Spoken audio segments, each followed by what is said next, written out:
I woke up in an intensive care unit with metal screws drilled directly into my skull and a shattered spine. It was 48 hours after a catastrophic car crash at 3 in the morning. When I finally opened my eyes, I expected to see my family surrounding my bed. Instead, the room was completely empty. My parents had driven straight to the airport to attend my brother's app launch party in San Diego, a party I had personally funded. They chose his red carpet moment over my survival.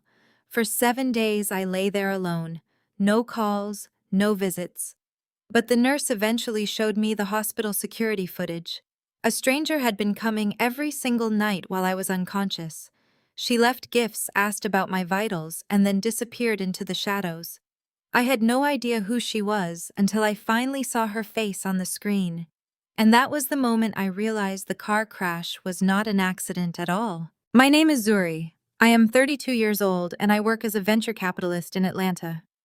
Before I continue this story of absolute betrayal and cold revenge, let me know where you are watching from in the comments below.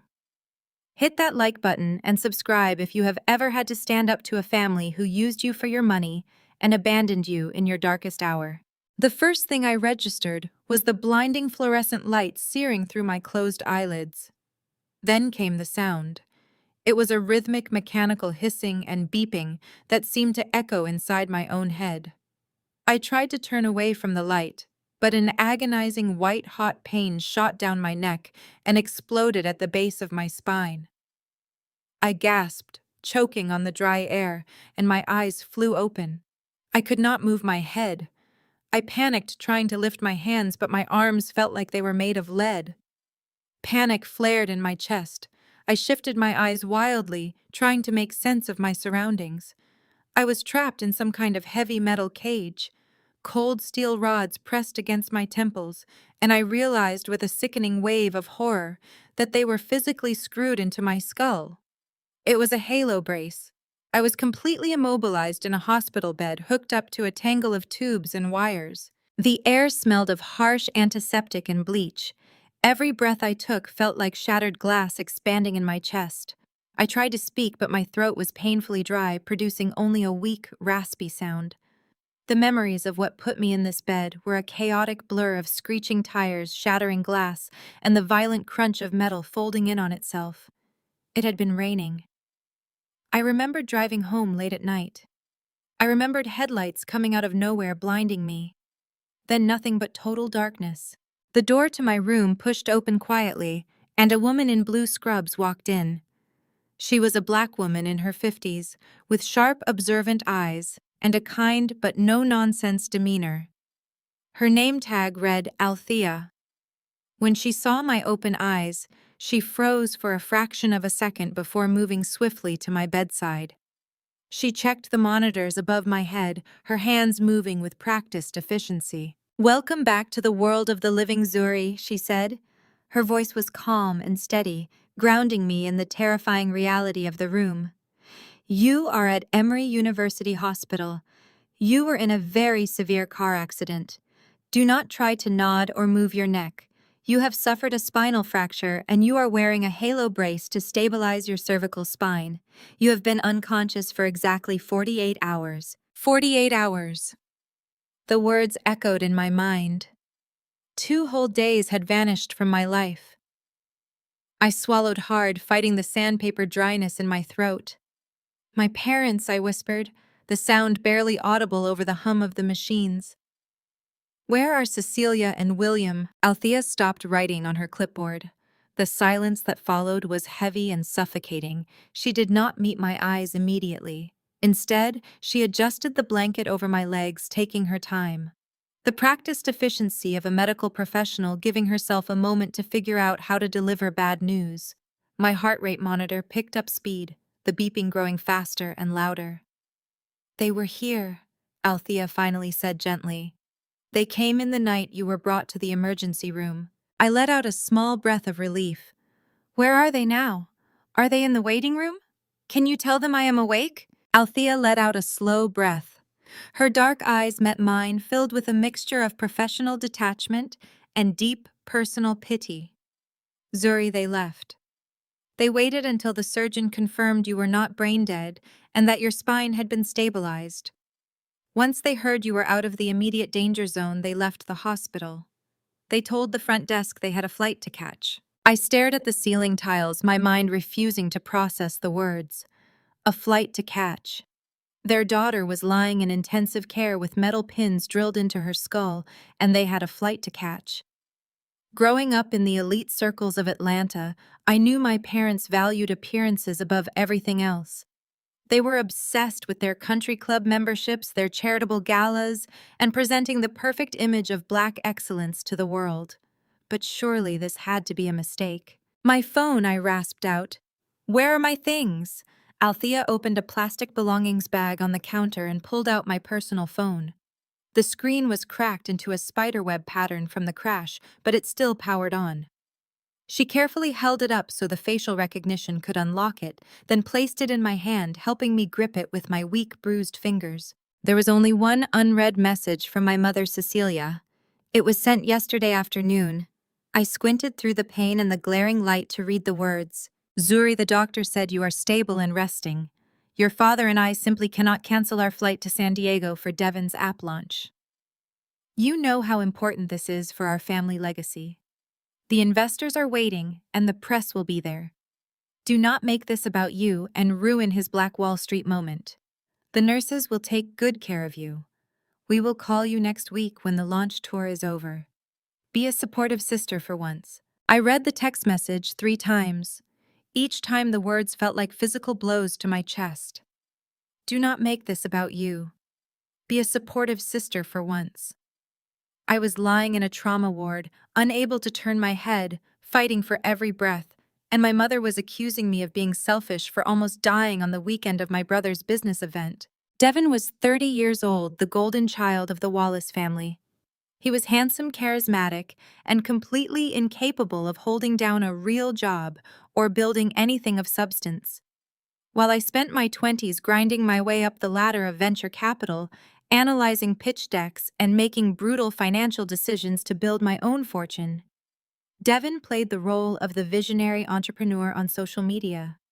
He wore expensive suits our parents bought him and pitched ideas that went absolutely nowhere. And then the ultimate gut punch hit me. The memory of the hours right before the car crash rushed back into my mind with crystal clarity. The reason Devon was having a massive red carpet app launch in San Diego was because of me. Just 6 hours before a speeding car T-boned my vehicle in the middle of the night, I had sat across from Devon in my high-rise office. I had listened to my parents beg and manipulate me into funding his startup. I had picked up my customized silver pen and signed a seed funding check from my own venture capital firm. A check for $2 million. I had funded the very event they abandoned me for.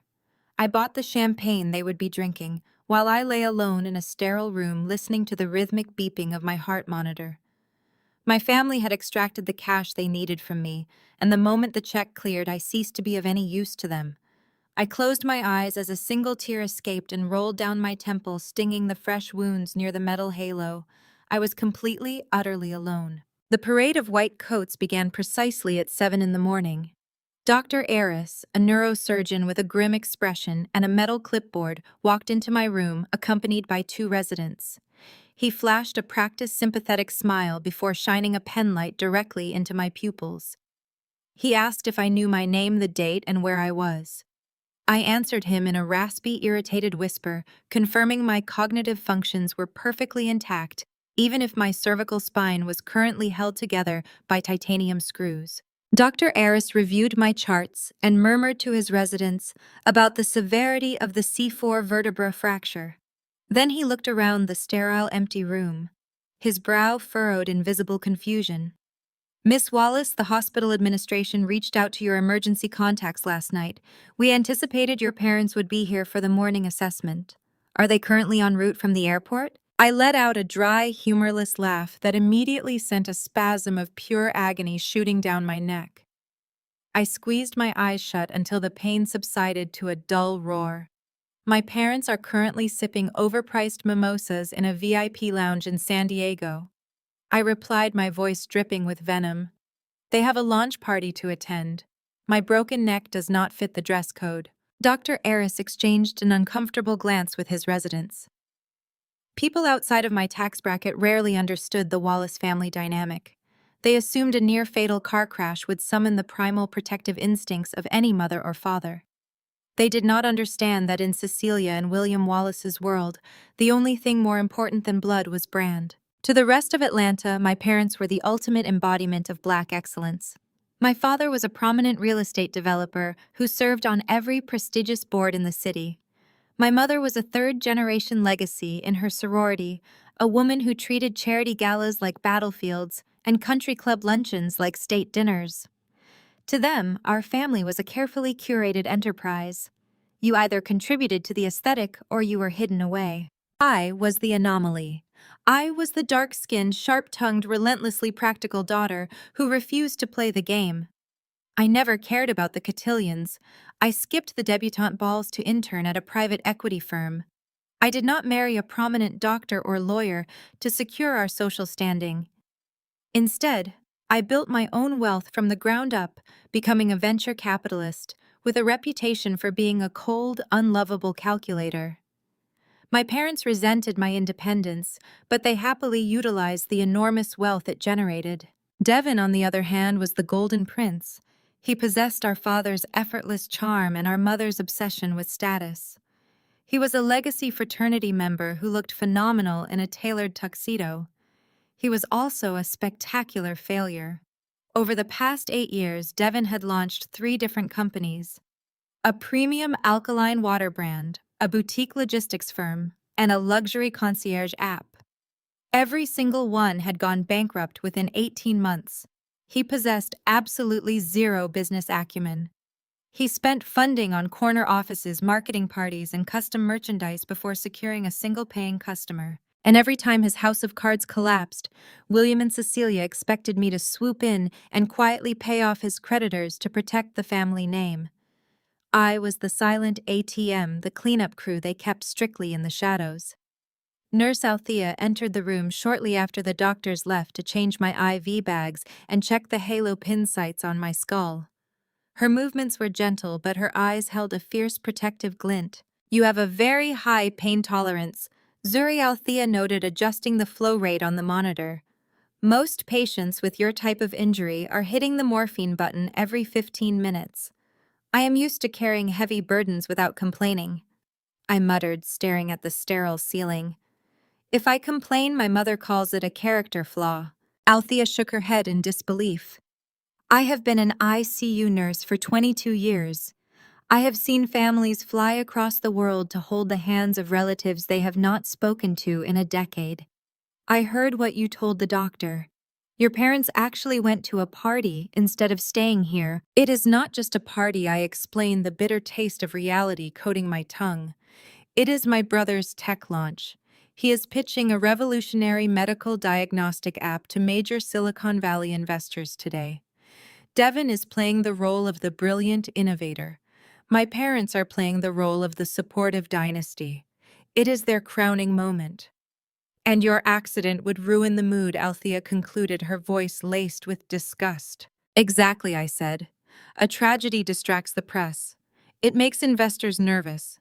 If they stayed here, they would have to answer questions about a daughter they do not even like instead of a son they worship. The only reason Devin even has a platform today is because I funded it." The memory of that meeting burned in my mind. For months, I had refused to finance Devin's new app. I told my parents his business plan was built on buzzwords and empty promises. But Cecilia and William had launched a relentless campaign of emotional warfare. They accused me of hoarding my wealth. They claimed I was jealous of Devin's potential. My mother even threatened to publicly disown me at the upcoming hospital charity gala, a move that would have caused a massive scandal and jeopardized my own firm's reputation with our conservative institutional investors. So exhausted by the constant manipulation and eager to buy my peace, I folded.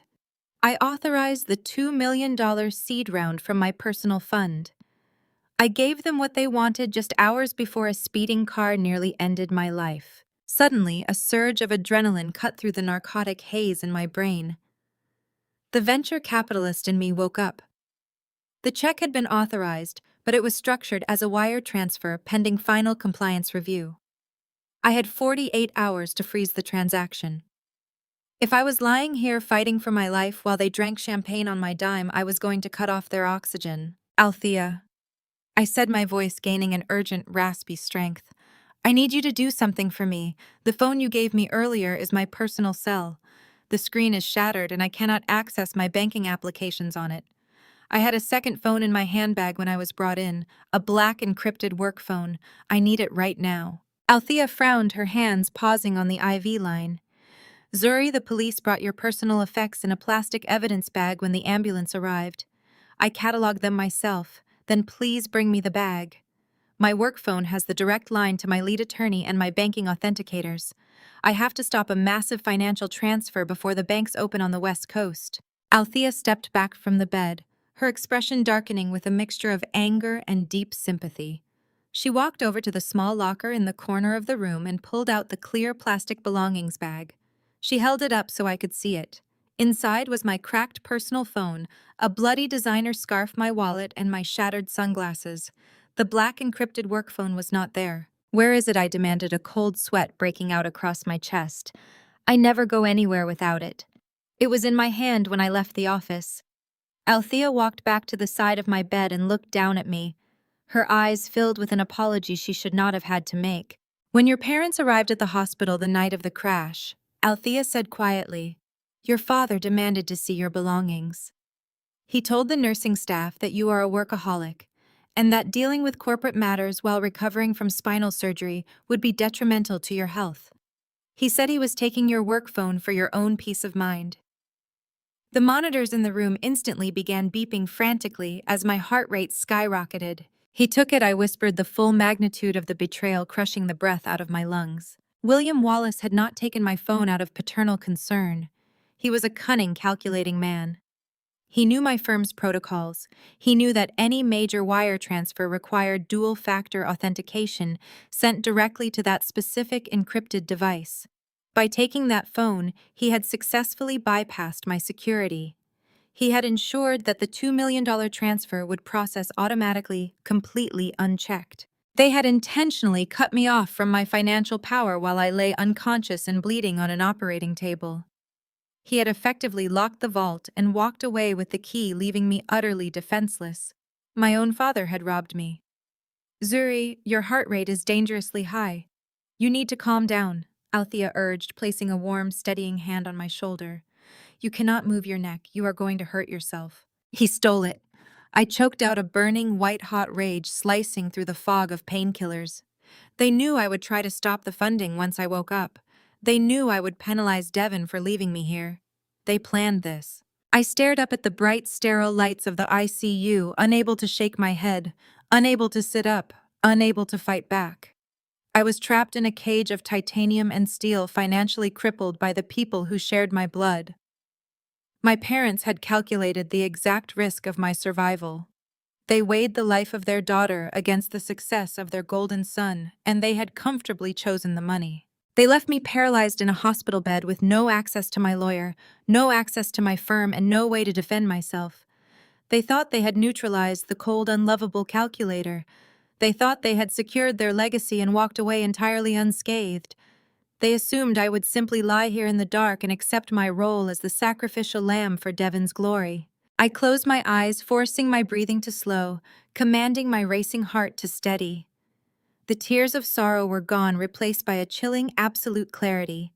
They wanted to play a game of ruthless corporate survival. They wanted to treat family like a business transaction. They had no idea what they had just unleashed. The next 7 days dissolved into a grueling masterclass in human endurance. Spinal recovery breaks you down to your most primitive state. My world shrank to the dimensions of my hospital bed, and the heavy titanium halo bolted into my skull. The metal pins constantly throbbed, sending sharp spikes of agony down my neck every time I attempted to swallow. But the pain of the halo was nothing compared to the terror of the ventilator. Because of the swelling in my cervical spine, my lungs had forgotten how to expand on their own. Learning to breathe again felt like being repeatedly drowned and resuscitated. Respiratory therapists decreased the machine's support, forcing my battered chest muscles to do the work. I would lie there, my eyes wide with panic, gasping for air that felt thick and unyielding. Each breath was a battle fought in absolute isolation. I reached milestones that the medical staff celebrated.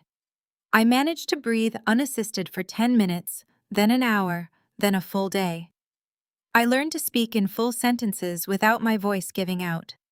Yet these grueling victories were met with deafening silence from my blood relatives. In a standard trauma ward, recovery milestones are greeted with tears of joy from hovering family members. My room remained perfectly, agonizingly empty. The visitor chairs gathered dust. My father did not call for updates. My mother did not send floral arrangements. Devin did not bother to send a single text message to the cracked phone sitting on my bedside table. I was a ghost to them. I had already been written off as collateral damage in their pursuit of social supremacy. Nurse Althea became my sole anchor to humanity. She wiped sweat from my forehead, fed me ice chips when my throat was raw, and held my hand during the dark hours when pain medication wore off and the reality of paralysis threatened to swallow me whole. She watched the empty doorway with a silent fury mirroring my own. By day 6, the ventilator tube was permanently removed. I could speak clearly, though my voice carried a new gravelly harshness. The physical fog was lifting, replaced by a razor-sharp clarity. I needed to see the event deemed more valuable than my life. I asked Althea to borrow her tablet, explaining I needed to look at a public social media page. Althea hesitated, her protective instincts flaring. She warned me that looking at whatever my family was doing would only spike my blood pressure and disrupt my healing. I looked her dead in the eye and promised her that I was no longer capable of having my heart broken by these people. I just needed information. Reluctantly, she pulled an iPad from her tote bag, unlocked it, and propped it up on the rolling tray table directly in my line of sight. I did not need to search hard. The Wallace family was making sure their triumph was broadcast to the world. I navigated to Devin's public profile and immediately found what I was looking for. He had posted a massive 45-minute video of the launch party from the previous evening. I tapped play. The sterile, quiet atmosphere of my ICU room was instantly invaded by the thumping bass of luxury event music. The screen filled with the glittering, opulent reality of San Diego. Devin had rented an exclusive oceanfront estate in La Jolla. The backdrop featured the sun setting over the Pacific Ocean, casting a golden hue over wealthy tech investors who had flown in for the occasion. Ice sculptures, servers carrying caviar, and massive digital screens displayed the logo of Devin's healthcare app, an app built entirely on my stolen capital. The camera panned to the center of the patio, capturing Devin and his wife Kendra holding court. Devin wore a bespoke Tom Ford suit, laughing effortlessly as he shook hands with venture capitalists I personally knew. Then the video cut to the main event. Devin and Kendra were standing behind a long marble bar. A server handed Devin a massive gold bottle of Armand de Brignac champagne. He popped the cork to roaring cheers, spraying the expensive liquor into the warm California air. Kendra laughed, clapping her hands in delight as the champagne rained down on the imported teakwood deck. The camera zoomed in as Kendra took a microphone from the event coordinator. She stepped onto a small, raised platform, smiling brilliantly at the sea of investors. Kendra was the ultimate status-obsessed chameleon. She came from a prominent old money family that had secretly squandered their fortune decades ago, leaving her with a famous last name and empty bank accounts. She had married Devin to secure her place in the upper echelon of Black society, playing the role of the devoted, supportive wife to perfection. Now she was putting on the performance of a lifetime. Kendra gazed out at the crowd, her eyes shining with manufactured performative tears. She spoke about the hardships of entrepreneurship. She spoke about the long nights, the struggles, and the unwavering strength of the Wallace family. She proudly declared that this app was not just a business, but a family legacy built on loyalty, sacrifice, and unbreakable bonds. The unadulterated hypocrisy of her words made my stomach churn. But it was not her speech that made the remaining warmth in my blood turn to ice. It was what she was wearing around her neck. Resting against her collarbone, catching the golden hour sunlight, was a custom flawless diamond necklace. I knew this because I was the one who had bought it. It was the wedding gift I had purchased for her 2 years ago. I had spent hours working with a private jeweler to design a piece that would welcome her into our family, a gesture of goodwill to my brother's new bride. And now she was wearing it while delivering a fraudulent speech about family loyalty, actively ignoring the fact that the woman who bought it for her was lying in a hospital bed with a broken spine, abandoned and left to die. I watched Kendra touch the diamonds lightly as the crowd applauded her speech.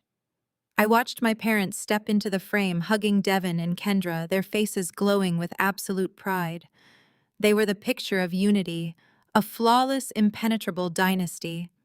I watched them toast to their success, their glasses clinking together over the money they had bled from my accounts.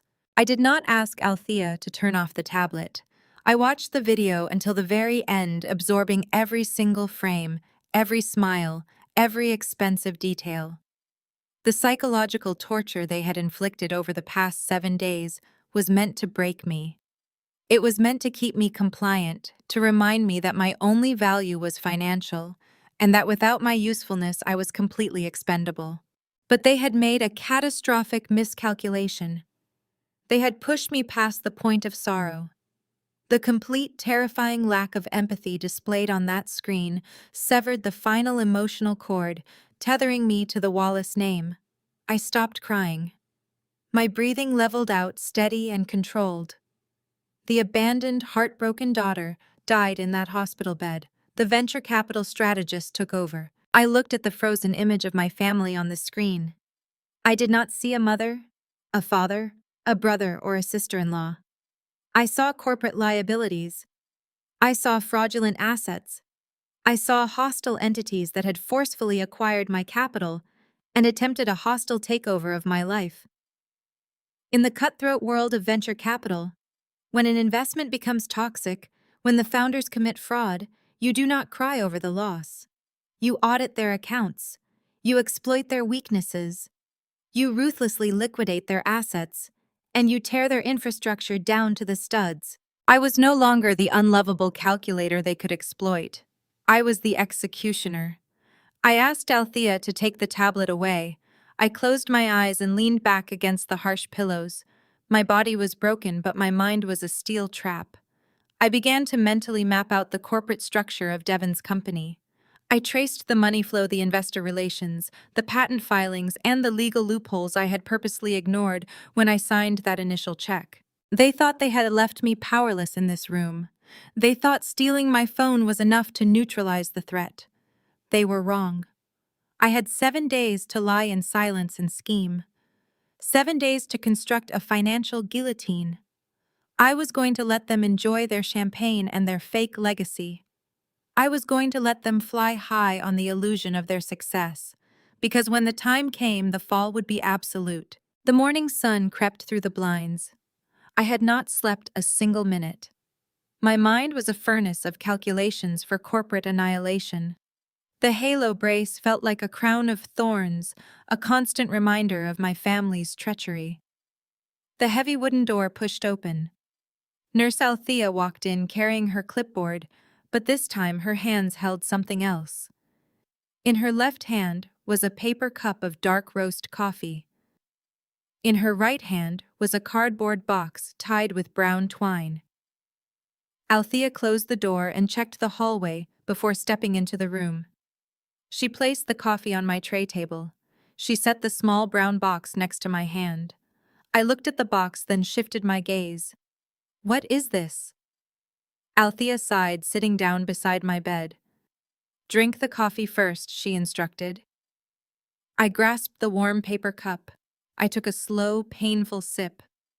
The caffeine hit my system like a jolt of electricity.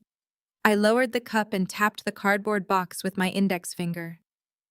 I asked you a question, Althea. What is this? Who sent it? Did my parents suddenly remember they have a daughter? Althea shook her head, her expression serious. No, Zuri. Your parents have not called the desk once. This box was left for you at the nurse's station downstairs. And it is not the first one. I frowned. What do you mean it is not the first one? Althea leaned forward, her voice dropping to a whisper. This is the 7th night in a row. Every single night between 2 and 3 in the morning, someone comes into the main lobby. They walk straight to the overnight desk, leave a package with your name on it, turn around and walk right out. I stared at her, entirely baffled. Someone had been coming here every single night while I was lying unconscious. Why am I just hearing about this now? I demanded, my venture capitalist instincts scanning for threats.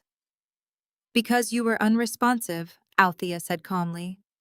And because the person never leaves a return address or a name. The hospital protocol for anonymous packages in the intensive care unit is incredibly strict.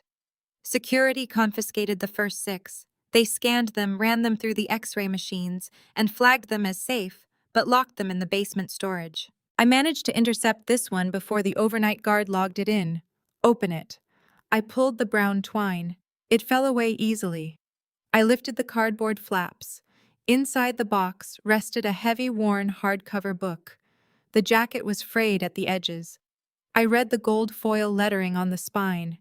It was an obscure textbook on deep systems coding architecture and advanced algorithmic security. It was completely out of print. Resting right on top of the book was a sleek, matte black USB flash drive. I stared at the objects, my mind racing. This made absolutely no sense. I finance technology startups, but I am not a developer. I do not write code. I buy the people who write code. Why would anyone bring me an outdated coding manual and a flash drive in the middle of the night? I looked back at Althea. This is a highly specific gift. Who is dropping these off? The delivery person must say something to the staff. Althea crossed her arms. That is the strangest part, Zuri. The person never brings flowers. They never bring balloons. The overnight nurses said the person steps up to the desk and asks highly clinical questions about your condition. They do not ask if you are feeling better. They ask for your exact spinal vitals. They ask the nurses if your C4 vertebra shows signs of permanent motor loss. They ask if your blood pressure has stabilized and if the halo brace was applied without complications. Then they leave the package and vanish into the night. I gripped the edge of the blanket, my brain working in overdrive. The pain in my neck faded into the background, eclipsed by the rising tide of suspense. None of this aligned with the corporate culture I operated in. My world was filled with ruthless competitors, ambitious founders, and wealthy investors. If one of my corporate rivals wanted to gloat over my near-fatal accident, they would have sent a massive floral arrangement with a passive-aggressive get-well card. If one of my colleagues wanted to show support, they would have sent a gourmet fruit basket arranged by their executive assistant. Venture capitalists do not sneak around hospital lobbies in the dead of night. We operate in broad daylight, armed with legal contracts and press releases. The only people who operate in the shadows are people who have something to hide, or people who have something to expose. Someone is tracking my medical data. I stated, my voice cold and analytical. Someone knows exactly what happened in that intersection, and they are monitoring my ability to recover. Althea, I need to know what this person looks like. Describe them to me. Althea let out a frustrated breath. I cannot. The overnight staff said it is a woman, but she wears a massive gray hoodie pulled up over her head. She keeps her face angled downward. She speaks quietly. She avoids the bright lights near the entrance. She is intentionally obscuring her identity. I drummed my fingers against the hard cover of the coding book. An anonymous woman sneaking into a hospital. 7 days of silence from my family, contrasted by 7 days of relentless secret monitoring from a complete stranger. A stranger leaving me flash drives and software architecture books. The pieces were scattering across the board, but they were not forming a coherent picture. I needed visual data. Althea, I need you to pull the lobby surveillance footage from 2 in the morning. Althea's eyes widened in genuine alarm. Zuri, absolutely not. That is a massive breach of hospital protocol. If the administration catches me pulling security feeds for a patient, I will be fired immediately. I understand the risk, I countered, my tone leaving absolutely no room for negotiation. But you already broke protocol by intercepting this package and bringing me contraband coffee. You know as well as I do that my family abandoned me. You know that I am sitting in this bed completely blind and defenseless. Someone is circling my hospital room in the dark. I need to know if they are a threat or an asset. Althea, please, I have no one else. Althea stared at me for an agonizing minute. Finally, she cursed under her breath, stood up, and walked briskly out of the room. I was left alone with the steady thumping of my heart monitor. The black flash drive sat on my chest, mocking me with its hidden secrets. 10 minutes later, the heavy door swung open again. Althea rolled a medical cart into the room. She locked the door, pulled the blind shut, and wheeled the cart up to the edge of my bed. She turned the screen toward my face. I told the guard I needed to review footage of a disruptive patient in the lobby. Althea explained, her fingers flying across the keyboard. He gave me his credentials and stepped out. We have exactly 5 minutes before he comes back. Watch closely. Althea played it. The screen displayed a grainy feed of the main entrance. The timestamp read 2:14 in the morning. The automatic doors parted and a figure stepped out of the pouring rain into the harsh fluorescent light. It was a young woman swimming in a massive gray hoodie. She walked with an anxious stride, her wet sneakers leaving dark footprints on the tile. She approached the reception desk and waited. A moment later, the night nurse stepped into the frame. The hooded woman pulled her right hand out of her pocket and placed a small box on the counter. The exact same box sitting on my bed. The nurse asked a question. The woman leaned forward to answer. As she spoke, she reached up and pushed the heavy hood back from her face, just enough to be heard clearly. "Pause it," I commanded. My voice cracked like a whip. Althea hit the spacebar. The video froze. I stared at the paused image. The angle was poor, but the structural features of her face were unmistakable. High cheekbones, a sharp jawline, and eyes holding exhausted determination. She was a young black woman, probably no older than 28. I knew exactly who she was. I had never spoken to her. I had never shaken her hand.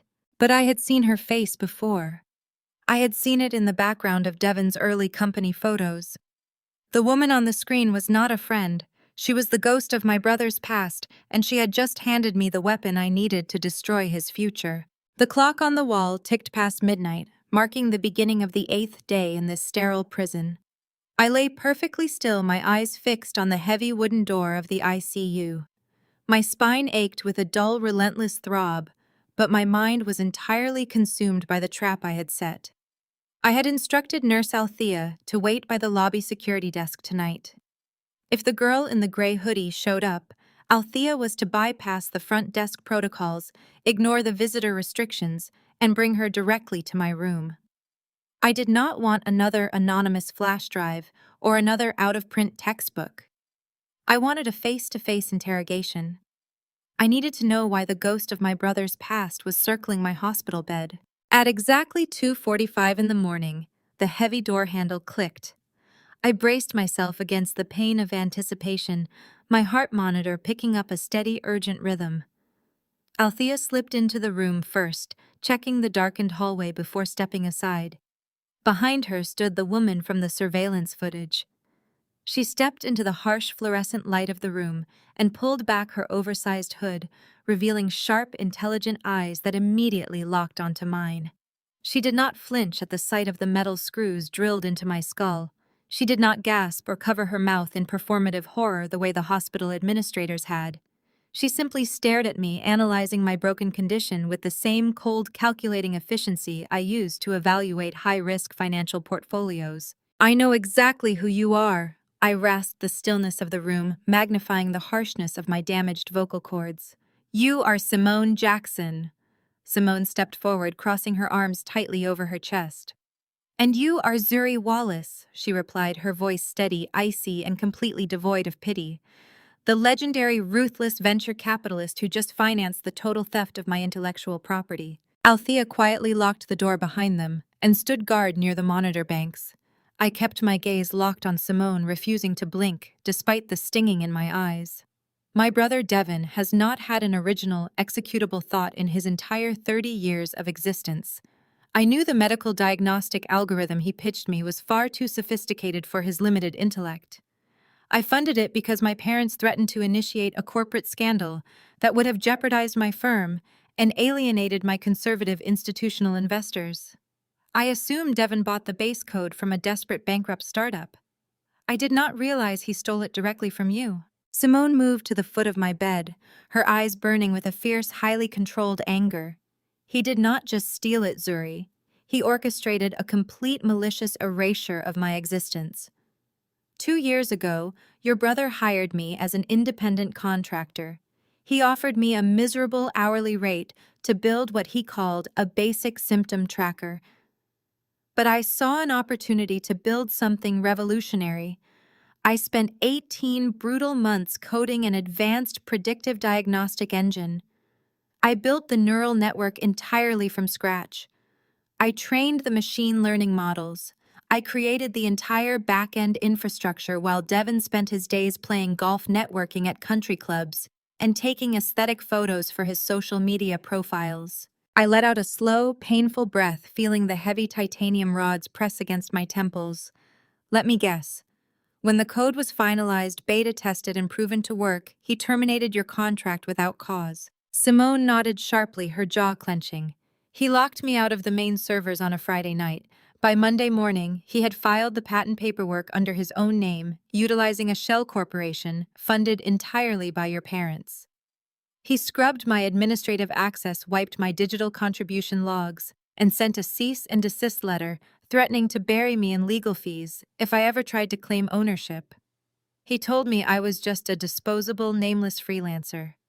He laughed in my face and told me nobody would ever believe a broke coder over the prominent, well-connected Wallace family. The sheer audacity of Devin's incompetence was staggering, but completely on brand. My parents had spent their entire lives shielding him from the consequences of his failures, padding his ego with unearned praise. Of course, he believed he could simply steal a multi-million-dollar software architecture without facing any real repercussions. He thought he was untouchable because he shared my last name. Why come to me? I demanded, testing the strength of my battered voice, pushing through the agonizing dryness in my throat. Why sneak into a hospital lobby in the middle of the night for a week straight? If you wanted to sue him, you should have gone to an intellectual property lawyer. Leaving obscure coding manuals at a nurse's station does not win a federal lawsuit. Simone stepped closer to the side of my bed, leaning over the metal railing so I could see the absolute conviction in her eyes. I did go to a lawyer, she stated flatly. I went to several of them. They all took one look at the Wallace family wealth, looked at the retainer fees, and refused to take the case on contingency. They told me I needed a massive war chest to fight Devin in federal court. I did not have a war chest, but I knew exactly who did. She pointed a finger directly at the center of my chest. I tracked the money, Zuri. I found out your venture capital firm was the sole backer of the seed round. I hacked into Devin's unsecured email servers. It was embarrassingly easy, by the way. He used his birth year as his password. I saw the wire transfer authorization you signed. My original plan was to corner you at your corporate office, present the unassailable, hard-coded proof of my intellectual property, and force you to freeze the funding before the San Diego launch. I wanted to cut off the money supply and choke his stolen company to death before it ever took its first breath. A harsh, bitter chuckle escaped my lips, sending a brutal spike of pain down my fractured spine. We have highly similar strategies, Simone. But you did not find me at my office. No, Simone said, her voice softening just a fraction, though the intense calculating fire in her eyes never wavered. I went to your office on Monday morning. Your executive assistant was in an absolute panic. I overheard him telling a senior partner that you had been in a catastrophic, near-fatal collision and were currently clinging to life in an intensive care unit. He said your family had been notified and were rushing to your side. Simone paused, glancing at Althea before looking back down at me. I came to the hospital that same night. I expected to find a media circus. I expected to find your parents demanding the absolute best trauma surgeons, and your brother putting his app launch on hold to pray for your recovery. Instead, I found a completely empty waiting room. I stood by the valet stand and watched your parents walk out the front doors with their designer luggage complaining loudly about the rain ruining their travel outfits. I heard your mother explicitly tell the driver they were heading straight to the airport for Devon's launch party. The words hit me like physical heavy strikes to my chest, but I refused to break eye contact. The venture capital strategist inside me was fully awake, absorbing every single piece of data, calculating the exact trajectory of my revenge. I realized then, Simone continued, her voice dropping to a deadly razor-sharp whisper, that the Wallace family rot ran much deeper than corporate intellectual property theft. They did not just steal my code.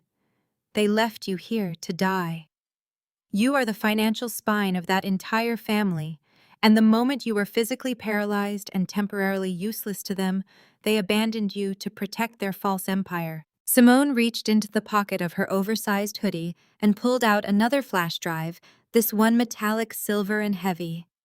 I kept coming back every night because I needed to know if you were going to survive. I needed to know if the ruthless, brilliant Zuri Wallace I had read about in financial magazines was going to wake up and finally realize her family was a hostile liability. The books and the drives were a test. I needed to see if your mind was still sharp enough to put the pieces together. I looked at the silver flash drive resting in the palm of her hand, then back up to her face. I am awake, Simone, and my mind has never been sharper.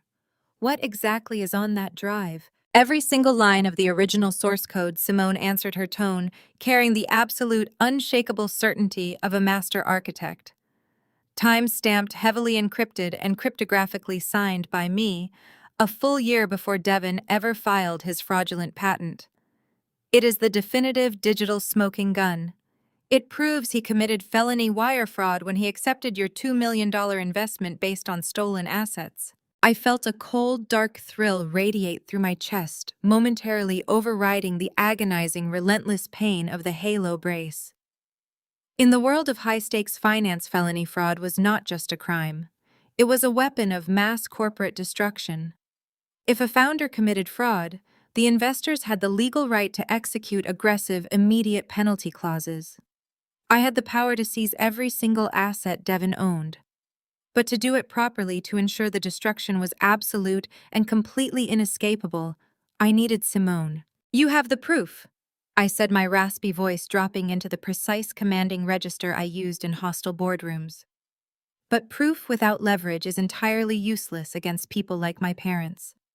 They will hire expensive corporate fixers, they will manipulate the press, and they will drag you through appellate courts until you go bankrupt. You cannot fight them alone. Simone crossed her arms again, a sharp, knowing smile touching the corners of her mouth. I know. That is exactly why I am standing in your hospital room at 3 in the morning. I have the digital guillotine Zuri, but I need you to pull the lever. I stared at the brilliant, furious woman standing at the foot of my bed. She was not asking for charity. She was proposing a lethal, synchronized, hostile takeover. She wanted her life's work back, and she was entirely willing to help me dismantle my own bloodline to get it. It was the most beautiful, ruthless business proposal I had ever heard. My parents think they left me here completely powerless. I said, the words cutting through the sterile hospital air like a scalpel. They think they successfully severed my access to my wealth by stealing my phone. They think Devon is going to return to Atlanta as a conquering hero draped in the glory of my stolen money and your stolen genius. I took a slow, agonizing breath, feeling the heavy metal rods anchor my skull, grounding me in the present reality. Althea, I need you to adjust my bed. Elevate my head by exactly 10 degrees. I need to be able to look my new business partner in the eye. Althea moved instantly, pressing the buttons on the control panel. The bed whirred slowly, lifting my upper body. The pain was excruciating, a blinding flash of white-hot agony radiating from my fractured spine, but I forced my eyes to stay open. I forced myself to endure the fire. I was done being a victim. I was done being the silent, accommodating ATM for a family of aesthetic parasites. I looked directly at Simone Jackson, cementing our alliance. We are going to form a partnership, Simone. We are going to build a legal and financial trap, so airtight, so ruthlessly constructed, that they will not even realize they are caught until the walls crush them. You will get your company back. You will be the sole recognized founder and CEO fully backed by my venture capital firm. And what do you get out of this? Simone asked, her eyes narrowing with acute, razor-sharp business sense. I get the ultimate return on my investment, I replied, my voice completely devoid of any familial warmth. I get to watch my parents and my brother lose absolutely everything they value. I get to repossess their mansions, empty their trust funds, and shatter their flawless social facade. They abandoned me in a cage of metal and steel. I am going to put them in a cage of poverty and public ruin. Simone held my gaze, recognizing the absolute certainty in my eyes. She stepped forward and placed the silver flash drive directly into my right hand. Let us get to work, she whispered. I tightened my grip on the heavy silver flash drive. It contained the financial execution of my brother. But there was still a missing piece to this puzzle. My eyes shifted from Simone to the matte black flash drive resting on the rolling tray table, the first drive she had left in the cardboard box. If this silver drive holds the source code, I rasped, pointing a rigid finger at the black plastic casing. What exactly is on that one? Simone did not smile. The sharp, calculating energy that had animated her just moments ago completely vanished, replaced by a cold, heavy solemnity. She reached out and picked up the black drive. She looked at Althea, asking if there was a secure laptop available. Althea immediately produced a thick, encrypted hospital administration laptop from the bottom drawer of the medical cart, booted it up, and bypassed the network firewalls.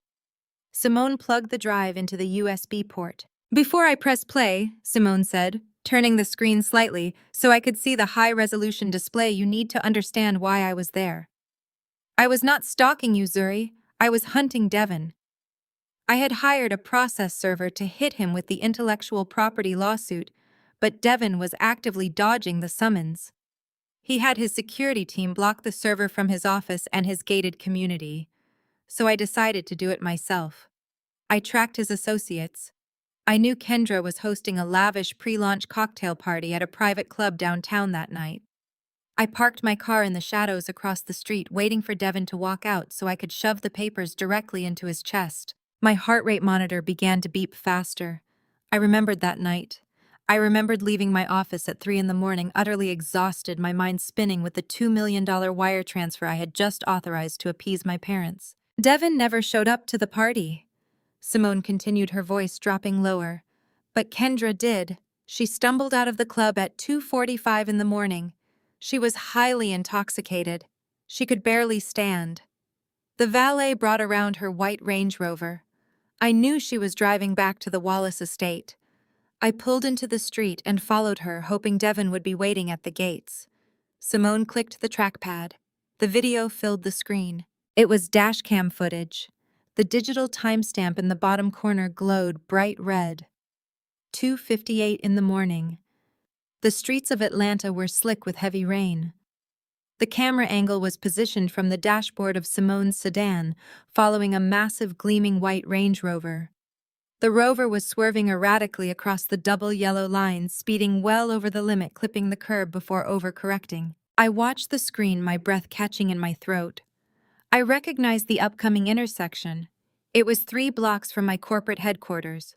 The traffic light in the video transitioned from yellow to red. The white Range Rover did not even tap its brakes. It accelerated, blowing straight through the red light. At that exact millisecond, a sleek black sedan entered the intersection from the right crossing on a green light. My car. The impact on the screen was violently sudden. The massive grille of the Range Rover slammed directly into the driver's side door of my sedan. The terrible crunch of metal tearing through metal echoed from the laptop speakers. The sheer force of the collision lifted my car entirely off the asphalt, spinning it through the air before it smashed backward into a concrete traffic pillar. The windshield shattered into a million glittering fragments. The hood crumpled inward like crushed tin. Smoke instantly billowed from the crushed engine block. I lay in my hospital bed, unable to move my head, paralyzed by the digital recreation of my own demise. A phantom pain sliced through my cervical spine. My lungs seized. Althea placed a firm, grounding hand on my shoulder, reminding me to breathe. On the screen, the white Range Rover had careened into a nearby storefront, its front end completely demolished. For 30 agonizing seconds, the video showed absolute terrifying stillness. The rain poured down on the wreckage. Then the driver's side door of the Range Rover kicked open. A figure stumbled out onto the wet pavement. She fell to her knees, coughing, before gripping the crushed door to pull herself upright. The streetlights illuminated her face perfectly. She was wearing a shimmering gold sequin cocktail dress soaked in rain and radiator fluid. She was missing a shoe. She swayed wildly, clutching her head visibly and undeniably drunk. It was Kendra. A wave of pure, unfiltered nausea rolled through my stomach. My brother's wife. The woman currently wearing my diamonds and toasting to family legacy on a California beach. She had driven drunk. She had run the red light. She was the one who had crushed my spine and left me trapped in a cage of titanium. I wanted to scream. I wanted to tear the IV lines from my arms. But Simone held up a hand, her eyes locked on my face. "Keep watching," she commanded softly. "It gets worse." I forced my eyes back to the screen. Kendra was staggering around her wrecked vehicle, sobbing hysterically. She pulled a gold clutch from the passenger seat, fumbling for her phone. She did not walk toward my mangled car. She did not check to see if the driver she had just annihilated was alive. She turned her back on my vehicle and dialed a number. 4 minutes passed on the digital timestamp. In the background of the footage inside my crushed black sedan, there was absolutely no movement. I was bleeding out in the dark. Headlights slashed across the rainy street. A black Mercedes SUV came tearing down the avenue, screeching to a halt, diagonally across the lanes, intentionally blocking the intersection. The doors flew open. My lungs stopped pulling oxygen. The blood in my veins turned to absolute ice. William and Cecilia Wallace stepped out of the SUV. My father and my mother. My father was wearing a dark trench coat over his pajamas. My mother had a silk robe wrapped tightly around her waist. They rushed toward Kendra. Kendra collapsed into my father's chest, pointing frantically at her wrecked Range Rover, and then pointing at my destroyed car wrapped around the concrete pillar. My parents knew. They knew exactly whose car that was. The custom black sedan was distinct. The license plate was registered to my firm. They stood less than 50 feet away from their own daughter, who was trapped unconscious and dying inside a crushed metal box. I watched my father's face on the high-definition screen. He did not pull out his phone to dial emergency services. He did not sprint toward my car to rip the door open. He did not scream my name. He turned his head and looked at the crumpled driver's side door of my vehicle. He stared at it for 5 long, calculating seconds. I could see the ruthless corporate mathematics happening behind his eyes. A felony DUI charge would destroy Kendra. It would result in a highly publicized trial. The media would drag the Wallace family name through the mud. Investors would immediately pull their capital from Devon's medical app. The launch party would be canceled. The empire would crumble. But if the driver fled the scene, if the vehicle was reported stolen, there would be no immediate arrest. There would be no scandal. My father turned away from my car. He grabbed Kendra by the shoulders, shaking her hard, shouting something into her face. Kendra nodded hysterically. My father shoved her toward my mother. Cecilia grabbed her daughter-in-law by the arm, dragging her away from the wreckage and pushing her into the back seat of the black Mercedes. Then my father did something that completely shattered my soul. He pulled a pair of leather driving gloves from his trench coat pockets. He walked briskly back to the white Range Rover. He leaned into the driver's seat and systematically wiped down the steering wheel, the gear shift, and the door handles. He erased Kendra's fingerprints. He reached into the footwell and grabbed an empty liquor bottle, shoving it deep into his coat pocket. He was destroying evidence. He was staging a hit and run. Once he was satisfied the vehicle was clean, William Wallace stepped back into the street. He looked one last time at my car. He looked right at the shattered window where his dark-skinned, practical, unlovable daughter lay bleeding into the upholstery. He showed absolutely no emotion. He turned his back, walked to the Mercedes, and got into the driver's seat. The SUV reversed quickly, tires spinning on the wet asphalt, and sped away into the night. They left me there. They actively, consciously chose to let me bleed to death on a rainy street to protect a fake app and a drunk daughter-in-law. The dashcam footage continued to roll, showing nothing but the pouring rain and my destroyed car. 2 more minutes passed before Simone's vehicle shifted. She had been hiding in the shadows, recording the entire atrocity. The video shook as Simone stepped out of her car with her phone to call emergency services. Simone closed the laptop with a sharp, decisive click. The screen went black. The silence in the ICU room was absolute, broken only by the frantic, erratic beeping of my heart monitor. I was staring at the blank lid of the computer, but I was not seeing it. I was seeing the dark, rainy intersection. I was feeling the phantom cold of the rain. I was feeling the ultimate, unforgivable betrayal. Althea was weeping silently beside my bed, her hands covering her mouth in horror. She had been a trauma nurse for decades, but human depravity on this level was beyond comprehension. I did not cry. My tear ducts were entirely dry. The sorrow I had felt over the stolen phone and the financial fraud was utterly obliterated, replaced by a pure, terrifying void. My parents had not just made a cold business decision. They had actively participated in my attempted murder.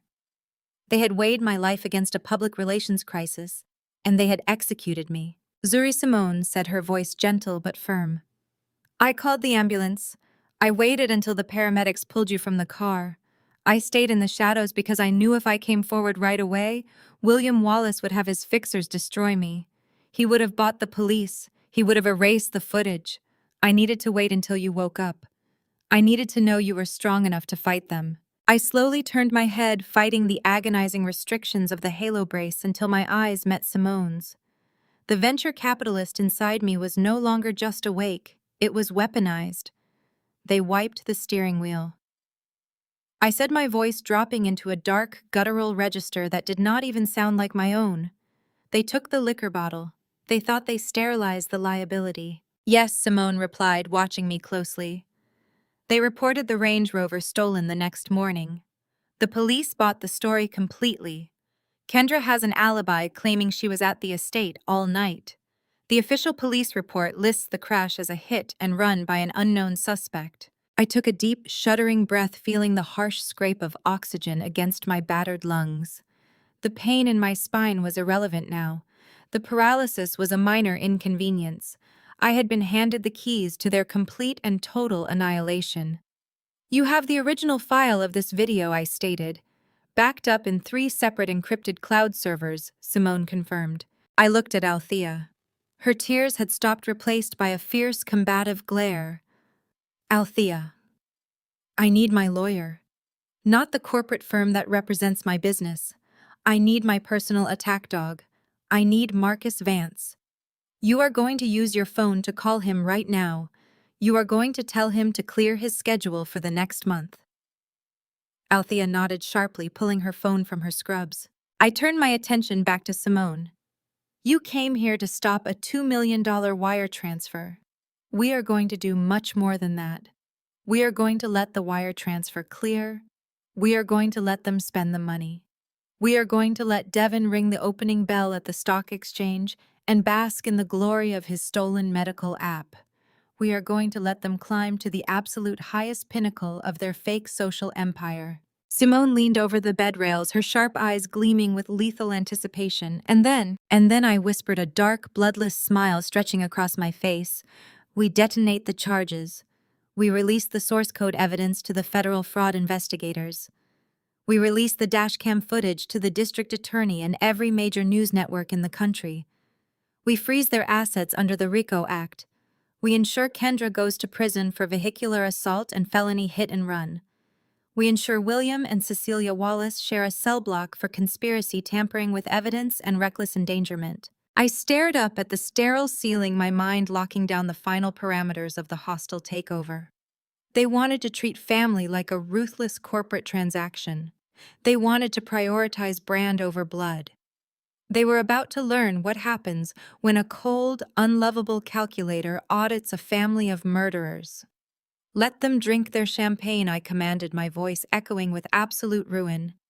The execution begins tomorrow. The words hung in the sterile air of the intensive care unit, heavy and absolute. The video had stopped playing, but the sound of my crushed sedan's horn blaring into the rainy Atlanta night continued to echo in the hollow space behind my eyes. A rhythmic, high-pitched wail of a dying machine. It was the soundtrack to my murder, composed by the people who had given me life. I felt a fundamental physiological shift occur within my chest. The last lingering traces of familial hope, the pathetic, childish yearning for my parents' approval, withered and calcified. It was a clean surgical extraction of my humanity. I did not shed a single tear. I did not scream. My heart rate monitor, which had been erratic just moments before, leveled out into a slow, steady rhythm. The rhythmic beeping transformed from a sign of distress into the ticking of a metronome. I was no longer a daughter. I was no longer a sister. I was a hostile corporate entity preparing for a catastrophic merger. Nurse Althea stared at the blackened screen of the laptop, her chest heaving with ragged breaths. Her years of medical training had prepared her for physical trauma, but she was entirely unequipped to process this level of psychological depravity. Her hands shook as she turned away from the bed. She lunged toward the wall-mounted hospital phone, her fingers trembling as she reached for the receiver. "I am calling the police!" Althea stated, her voice tight with panic and rage. "I am calling the lead detective on your collision report. They need to see this dashcam footage right now. They will arrest Kendra before she even finishes her mimosa. They will arrest your parents before their flight back to Atlanta lands." "Stop," I commanded.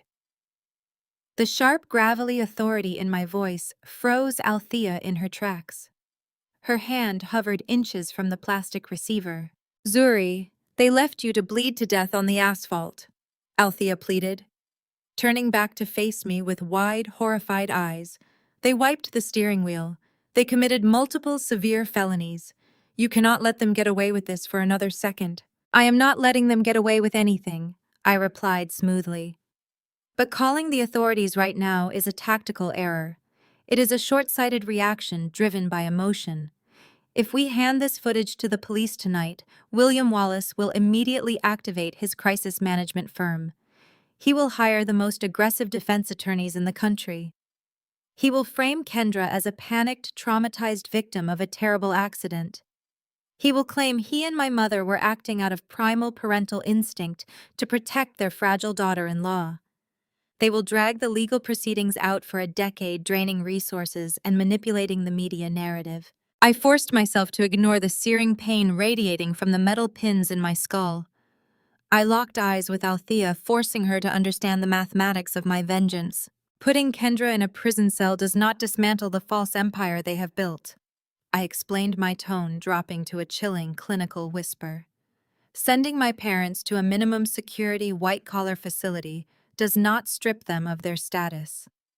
If we arrest them now, they become wealthy martyrs. I do not want them to be martyrs. I want them to be destitute. I want to completely obliterate their social standing, liquidate their assets, and burn their legacy to ash. The criminal justice system is designed to punish. I am designed to ruin. Althea slowly lowered her hand from the phone. She took a step back, her expression shifting from panic to a profound, unsettled awe. Simone stepped out of the shadows near the heart monitor. She had been watching the exchange with silent approval. She understood the language of calculated destruction. She walked to the edge of the bed and crossed her arms, her oversized gray hoodie swallowing her frame, but her presence dominating the room. "You want to build a financial trap," Simone stated. "A statement of fact, not a question." "We are going to build a trap together," I corrected. "You have the digital proof of the stolen source code on that silver flash drive. You have the dashcam footage proving the hit and run. You hold the intellectual property and the criminal leverage. I hold the financial guillotine. Together we control every single variable of their destruction." Simone nodded slowly, a dark, predatory intelligence gleaming in her eyes. "Devin is pitching to the major Silicon Valley venture capitalists today. He is asking for a massive Series A funding round to scale the app globally. If he secures that capital, his valuation will skyrocket. He will be insulated by institutional money. He will not secure a single cent from Silicon Valley, I countered, because I am going to make him an offer he cannot possibly refuse. I shifted my gaze to the encrypted hospital laptop resting on the rolling tray table. Simone, log out of the local network, bypass the hospital firewalls again, and route a connection through a virtual private network. I need access to the secure internet protocol. Simone did not ask questions. She moved to the laptop, her fingers flying across the keyboard with the speed and precision of a master developer. Lines of green code cascaded down the black screen as she manually rerouted the hospital's internet connection, masking our digital footprint through a series of offshore proxies. Within 2 minutes, she stepped back, leaving a clean, untraceable browser window open. "It is secure," Simone said.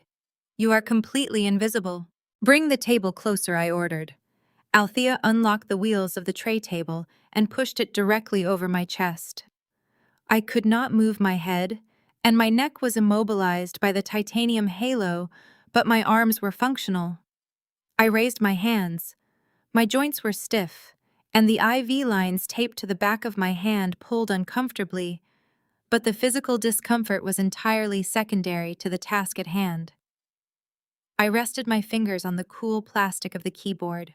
I closed my eyes for a fraction of a second, accessing the complex architectural map of my personal wealth. I did not just manage the venture capital firm in Atlanta. Over the past decade, I had established a network of heavily encrypted anonymous offshore holding companies. I used them for high-risk, high-reward investments that I wanted to keep completely isolated from my public portfolio. My parents knew I was wealthy, but they had absolutely no concept of the true magnitude of my capital. Nor did they understand the labyrinth of shell corporations I controlled in the Cayman Islands and the British Virgin Islands. I opened a secure encrypted portal and typed in a sequence of complex, alphanumeric passcodes. The screen authenticated my credentials. I was inside my primary offshore command center.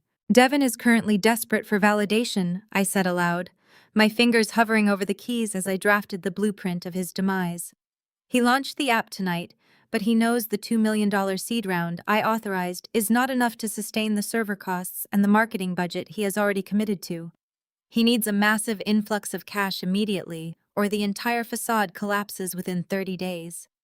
He is relying on those Silicon Valley investors." "So we block the Silicon Valley investors," Simone concluded. "No," I replied, a cold smile touching my lips. "We do not block them. We outbid them." I opened a blank legal document template and began to type. I was drafting a term sheet. A venture capital term sheet is a binding financial agreement outlining the specific conditions of an investment. I was creating a document from a fictitious, highly aggressive private equity syndicate based out of Luxembourg. The syndicate would be entirely controlled by me, hidden behind layers of impenetrable corporate anonymity. I typed with relentless mechanical precision. The room was silent except for the rapid clicking of the keys.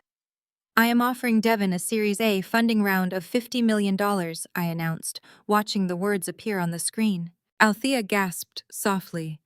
Simone leaned closer to the monitor, her eyes scanning the text I was generating. $50 million, Simone repeated. "That valuation is absurd. It is 10 times what the app is currently worth, even if the code was legitimate. He will blind himself to any red flags just to get his hands on that kind of money." "Exactly," I said. "Greed is his primary vulnerability. William and Cecilia have taught him that he deserves the absolute best, regardless of his actual competence. When they see an offer for $50 million from a prestigious European syndicate, they will not question it. They will view it as the ultimate validation of their golden son. They will immediately reject all the smaller cautious offers from the California investors. They will commit exclusively to this phantom syndicate." "But how does this destroy them?" Althea asked, her brow furrowed in confusion. "You are giving them exactly what they want. I am giving them a Trojan horse disguised as a golden parachute." I corrected my fingers, never slowing their pace. In venture capital, an offer of this magnitude always comes with catastrophic stipulations. I am burying lethal clauses deep within the fine print of the term sheet. Clauses that my father in his arrogance will gloss over, and that Devon in his ignorance will simply not understand. I scrolled down to the covenant section of the contract. This was where the financial weapon was truly forged. I am inserting a full collateralization clause I explained detailing the mechanics of the trap to my new partner. In exchange for the $50 million commitment, Devon must personally guarantee the investment. But because he has no liquid assets of his own, the syndicate will require the Wallace family estate, my father's commercial real estate portfolio, and my mother's legacy trust funds to be listed as collateral. If the company fails, the syndicate has the immediate, uncontestable right to seize every single asset tied to the Wallace name. Simone's eyes widened as she grasped the sheer ruthless scale of the maneuver. But Devon's company is built on stolen property. The moment the funding clears, I can step forward with the digital proof and file an injunction.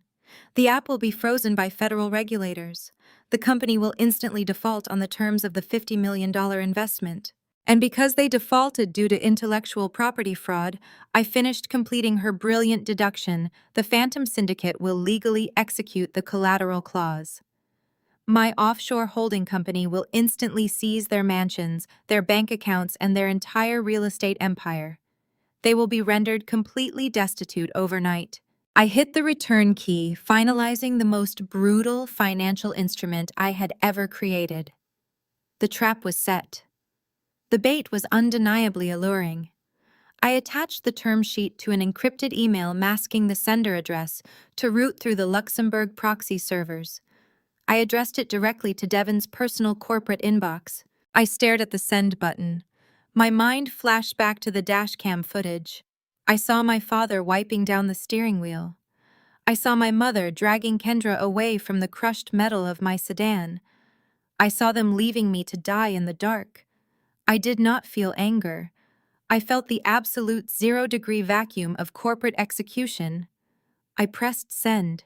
The email vanished into the digital ether, speeding across the country to a luxury estate in San Diego, where my family was currently drinking champagne and celebrating my brother's fraudulent genius.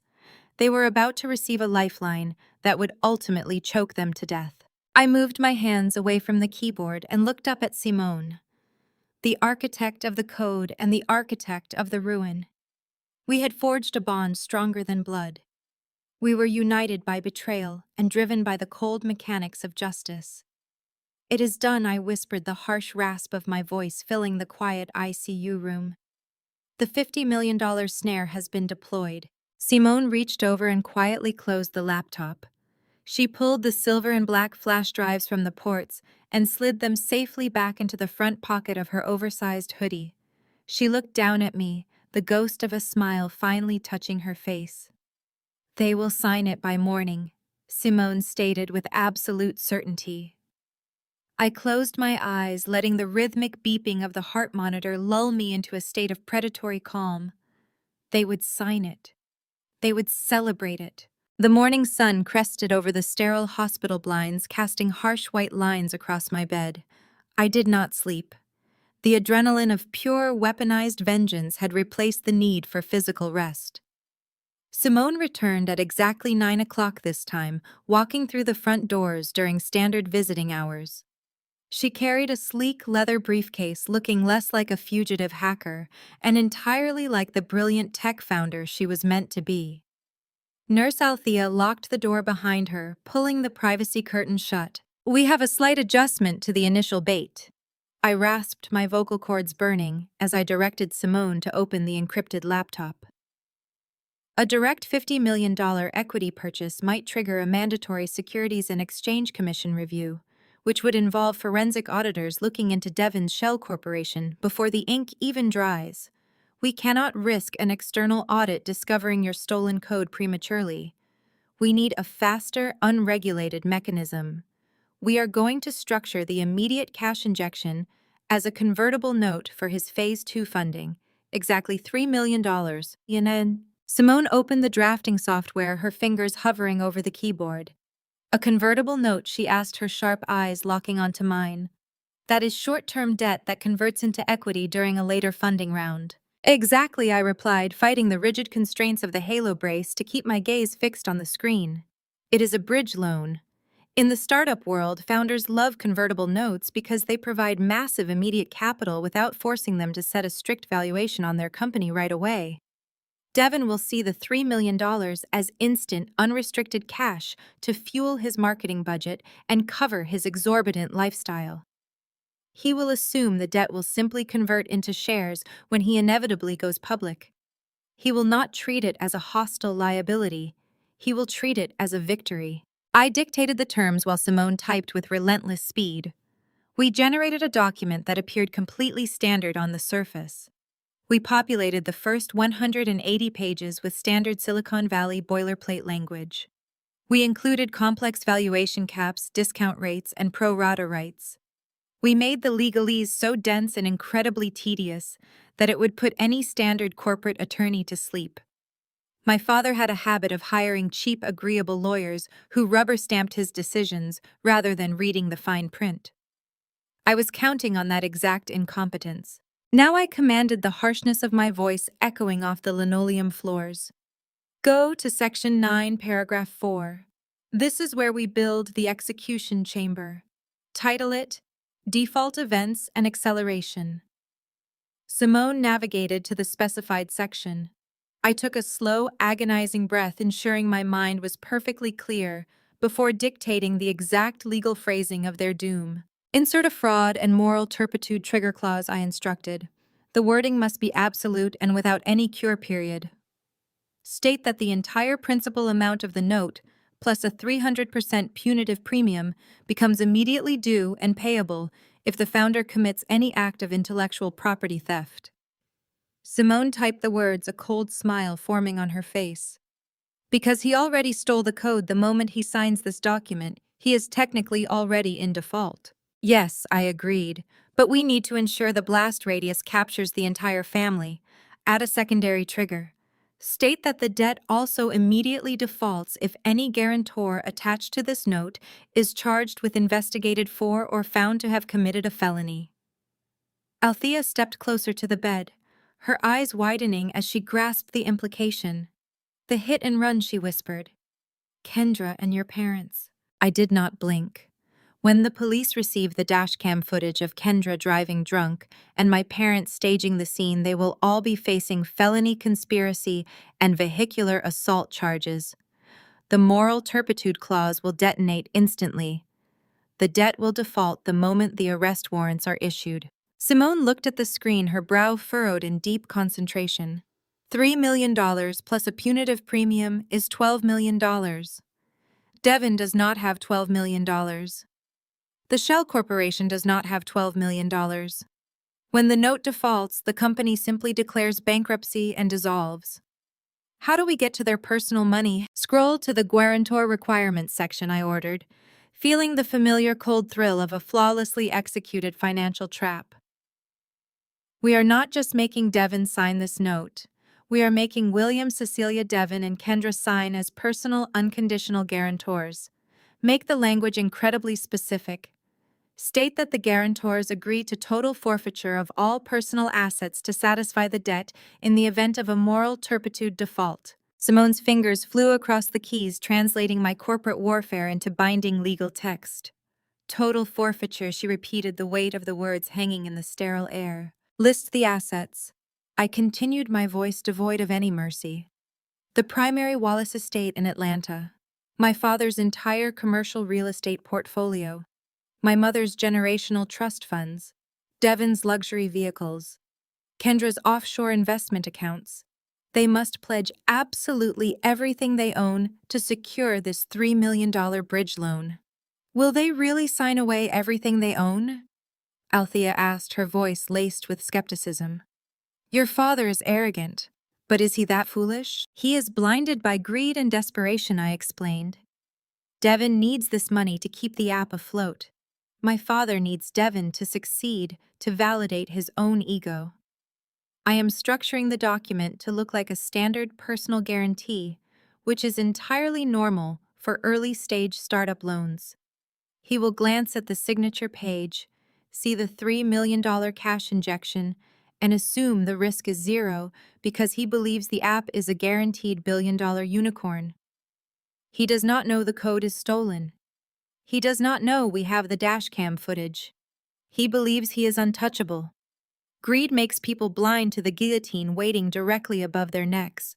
We spent the next 4 hours refining the document.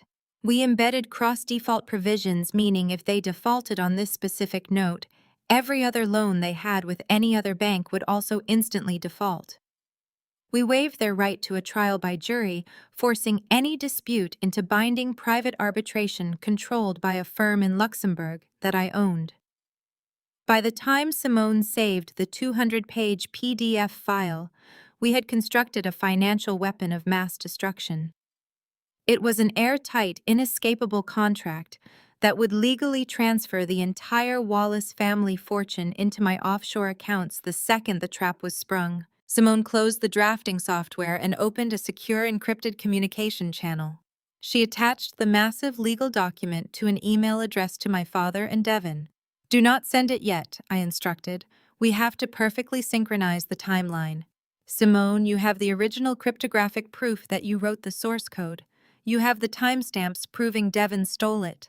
But having the proof is not enough. We have to weaponize the legal system to execute the strike. I know how to file a copyright claim." Simone stated, her jaw set with determination. "A standard copyright claim will take months to process," I corrected her. "You are going to file an emergency ex parte injunction for intellectual property theft in federal court, but you are going to file it under seal." Simone leaned closer, her eyes locked on mine. "How do I do that without tipping them off?" "You will use a specialized intellectual property attorney in Delaware," I explained, retrieving a specific name from my mental Rolodex. "His name is Arthur Vance. He is a predator in a tailored suit, and he owes me a massive favor. You will bring him the encrypted drive. You will show him the hard-coded proof. He will file the injunction under seal, meaning it will not become a matter of public record until the judge signs the unsealing order. Devin will have absolutely no idea the lawsuit exists until the federal marshals kick down his corporate doors." "When do we unseal it?" Simone asked, her fingers tracing the edge of the laptop. "We wait for the exact moment of maximum devastation," I replied. "Devin is scheduling a massive, highly publicized press conference next month to announce the global rollout of the app. He has invited the tech press major hospital administrators and the governor of Georgia. We wait until he is standing on that stage. We wait until the cameras are rolling, and at that exact moment, Arthur Vance will file the motion to unseal the injunction." I took a slow, rattling breath, visualizing the timeline. The moment the injunction goes public, the app will be frozen by federal mandate. The tech press will immediately report that the software is stolen. That triggers the intellectual property theft clause in the convertible note. Simone nodded, picking up the thread. The $3 million debt instantly accelerates to $12 million. Devin defaults. And the very next morning, I continued, my voice steady and cold. We released the dashcam footage to the Atlanta Police Department and the local news stations. The footage of Kendra driving drunk and my parents staging the hit and run will hit the airwaves. Arrest warrants will be issued for felony conspiracy and vehicular assault. That triggers the secondary moral turpitude clause. Althea stood by the window, shaking her head in sheer disbelief. "It is a synchronized execution. You are taking their company and their freedom in a 48-hour window. I am taking everything I corrected. The moment the felony warrants hit the wire, the Luxembourg syndicate will legally execute the guarantor forfeiture clause. My offshore teams will seize the Atlanta estate, the commercial properties, and the trust funds to satisfy the $12 million defaulted debt. We will freeze their bank accounts before they can even hire criminal defense attorneys.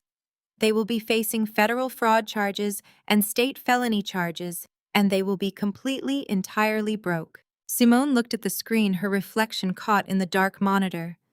She had lost 18 months of her life to my brother's greed. She had been erased, marginalized, and threatened. Now she was holding the detonator. "Arthur Vance requires a retainer," Simone said, her voice completely devoid of emotion. "Althea, open my purse in the bedside drawer," I commanded. The nurse moved quickly, retrieving my leather handbag and pulling out my secondary emergency checkbook. I had instructed my assistant to place it there before the crash. I could not move my arms enough to write, but I did not need to. Take a blank check, I told Simone. This account is entirely separate from the funds my family knows about. Fill it out for $100,000. Make it payable to Vance Legal Associates. That will cover his retainer and guarantee his absolute silence until the trap springs. Simone filled out the check, her handwriting precise and sharp. She folded it and slipped it into her jacket pocket next to the flash drives. She closed the laptop and placed it back in her briefcase. The plan was locked. The architecture of their destruction was flawless. I will send the convertible note to Devon from the proxy server tonight, Simone said, stepping back from the bed. They will review it tomorrow. They will not review it, I stated with absolute certainty. They will see the $3 million deposit line, and they will sign it blindly.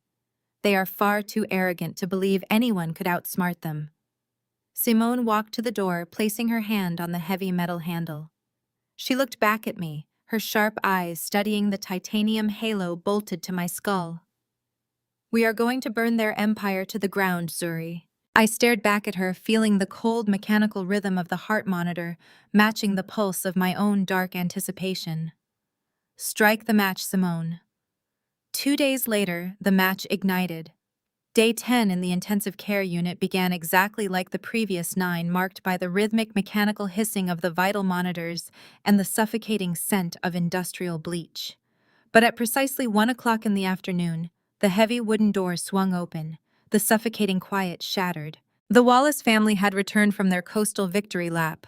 They strutted into my sterile room with the coordinated, entitled grace of conquering royalty, gracing a peasant with their presence. My father William entered first. He wore a crisp, tailored navy blazer, his posture impeccably straight, looking entirely untouched by the fact that he had recently staged my attempted murder. My mother Cecilia followed closely behind him, draped in a cashmere shawl that cost more than a year of Nurse Althea's salary. Devon and Kendra brought up the rear, glowing with California sun and the intoxicating arrogance of their successful launch party. They did not rush to my bedside. They did not drop their bags in a panic to embrace their paralyzed daughter. Instead, my mother stopped in the center of the room, her nose wrinkling in profound disgust. "This smell is absolutely dreadful," Cecilia announced, waving a manicured hand in front of her face. "William, you must speak to the hospital administrator. We pay an absolute fortune for premium insurance. There is no reason our daughter should be recovering in a room that smells like cheap ammonia." Kendra stepped out from behind Devon, clutching a designer handbag to her chest. She immediately forced her face into a mask of overwhelming sorrow. Her eyes widened, and she let out a sharp theatrical gasp at the sight of the titanium halo bolted to my skull. "Oh, Zuri!" Kendra cried, her voice pitching upward in a perfect manufactured display of agony. "Look at you! Look at what happened to you! We were completely sick with worry.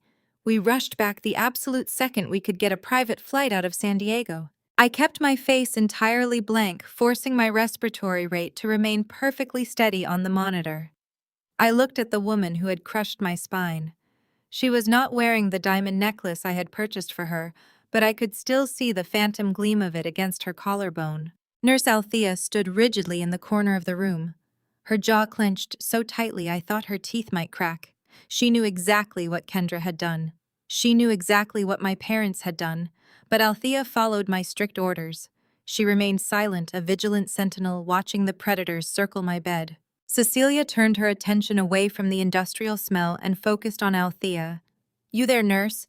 The lighting in here is incredibly unflattering. Pull those blinds up completely. I need the natural sunlight washing over the bed. I'm going to do a quick Instagram live. Our prayer warriors have been begging for an update on Zuri's condition, and we need to show them that the Wallace family faith remains absolutely unshaken." Althea did not move. She looked at me for permission. I blinked once, a slow, deliberate command. Althea stepped toward the window and raised the blinds, flooding the room with harsh midday light. My mother held up her phone, adjusting her cashmere shawl and pasting on a tragic, brave smile. She hit the record button. She spoke to her thousands of followers, detailing the horrific shock of my accident, praising the Lord for my survival, and emphasizing how the family had dropped absolutely everything to rush to my side. It was a masterful, sickening performance. She panned the camera to show Devon looking stoic, and Kendra wiping away a dry, non-existent tear. She did not point the camera at me. I was too broken, too ugly in my halo brace to fit the aesthetic of their flawless social media grid. When the broadcast ended, Cecilia slipped the phone back into her purse, her tragic expression instantly vanishing. She checked her reflection in a small pocket mirror. I forced a weak, raspy breath through my battered vocal cords. "I missed you all so much," I whispered. I injected my voice with a pathetic, desperate gratitude. I was so terrified. I thought I was going to die in that intersection alone. My father stepped closer to the bed, looking down at me with cold, calculating eyes. He was searching for any sign of suspicion. He was auditing my memory. "You are safe now," Zuri Williams stated smoothly. "The police said it was a hit and run, a stolen vehicle. It is a terrible tragedy, but you survived. That is all that matters. We are here now." I looked directly into my father's eyes. I saw the absolute lack of remorse. I saw the hollow, vacant space where a parent's soul should reside. "I am so glad you are here," I replied, my voice shaking with perfectly simulated emotion. "I do not know what I would do without my family." Devon cleared his throat, adjusting his expensive silk tie. He stepped in front of our parents, bringing the focus to the only thing he truly cared about. He looked down at me, feigning a gentle brotherly concern. "Zuri, you look incredibly strong," Devon said, placing his hands on the metal bed railing. "But I need to discuss something urgent with you. I know this is terrible timing, but the corporate world does not stop spinning." I widened my eyes, playing the role of the compliant, financially supportive sister. "What is it, Devon? Is the app launch okay? Did San Diego go well?" Devon puffed out his chest, completely unable to hide his soaring ego. San Diego was an absolute triumph. The investors were completely blown away by the predictive diagnostic engine. In fact, it went so well that we attracted the attention of a massive European private equity syndicate. They are based out of Luxembourg. They saw the launch and immediately offered to fully fund Phase 2. They are offering a $3 million convertible note. I kept my expression perfectly innocent, hiding the dark, lethal satisfaction blooming in my chest. "A European syndicate. That is incredible, Devon. You must be so proud." "I am," he agreed, grinning widely. "But there is a minor administrative hurdle. Because your venture capital firm is the primary seed investor, the Luxembourg syndicate requires your explicit signed consent to subordinate your initial equity claim. They will not release the $3 million into my corporate account until you sign the authorization and the guarantor paperwork. The deadline is tonight. If we miss it, they pull the offer." William stepped forward, placing a heavy hand on Devon's shoulder. "This is a legacy-defining moment for the Wallace family, Zuri. Devon has secured a monumental victory. We need you to sign the release so your brother can finalize his triumph." Devon reached into his tailored jacket and pulled out a thick stack of legal documents. It was the exact trap Simone and I had constructed the night before. The 200-page financial guillotine. He had printed it out, completely unaware that he was holding his own death warrant. He placed the heavy stack on my rolling tray table. He produced a gold Montblanc pen from his breast pocket and laid it next to the paper. "The investors require a wet signature from the guarantor and the seed investor," Devon explained, his voice rushing with greedy anticipation. "I need you to sign the bottom of page 198. I stared at the thick stack of paper. The fraud and moral turpitude clause was buried deep within those pages. The total forfeiture agreement was sitting right there, waiting to be activated. My father had already signed it. My mother had already signed it. Kendra had already signed it. Their signatures were boldly splashed across the guarantor lines, pledging their mansions, their trusts, and their entire lives as collateral for a loan they thought was a gift. "Of course I will sign it," I whispered, lifting my right hand. My joints ached and the IV line tugged sharply at my skin, but I ignored the pain. I reached for the gold pen. My fingers wrapped around the cool metal. "Before I sign, I said, letting my hand hover over the dotted line. I shifted my gaze away from Devon and locked my eyes directly onto Kendra. She was standing near the foot of the bed, shifting uncomfortably under the harsh fluorescent lights. Kendra? I rasped, my voice dropping an octave, losing the pathetic, desperate tone and settling into a smooth, icy calm. I am so glad you made it back safely. Did you have a safe drive home the other night? The temperature in the ICU room instantly plummeted. The silence became absolute heavy and suffocating. Kendra flinched. It was a microscopic, violent jerk of her shoulders. Her face drained of all color, turning a sickly ashen gray. She swallowed hard, her eyes darting frantically toward my father. William froze, his posture turning rigid, his calculating eyes suddenly narrowing into a defensive squint. I kept my gaze fixed entirely on Kendra, refusing to blink, refusing to let her escape the trap. I heard you left the cocktail club very late. I added, my voice cutting through the silence like a scalpel. It was raining so heavily. I just want to make sure you navigated those dangerous intersections without any trouble. Kendra's mouth opened, but no sound came out. She looked at Devon, then back to my father, searching for a lifeline. William stepped forward, his voice tight and dangerously low. Kendra was at the estate all night, Zuri. She did not drive anywhere. You must be confused by your pain medication.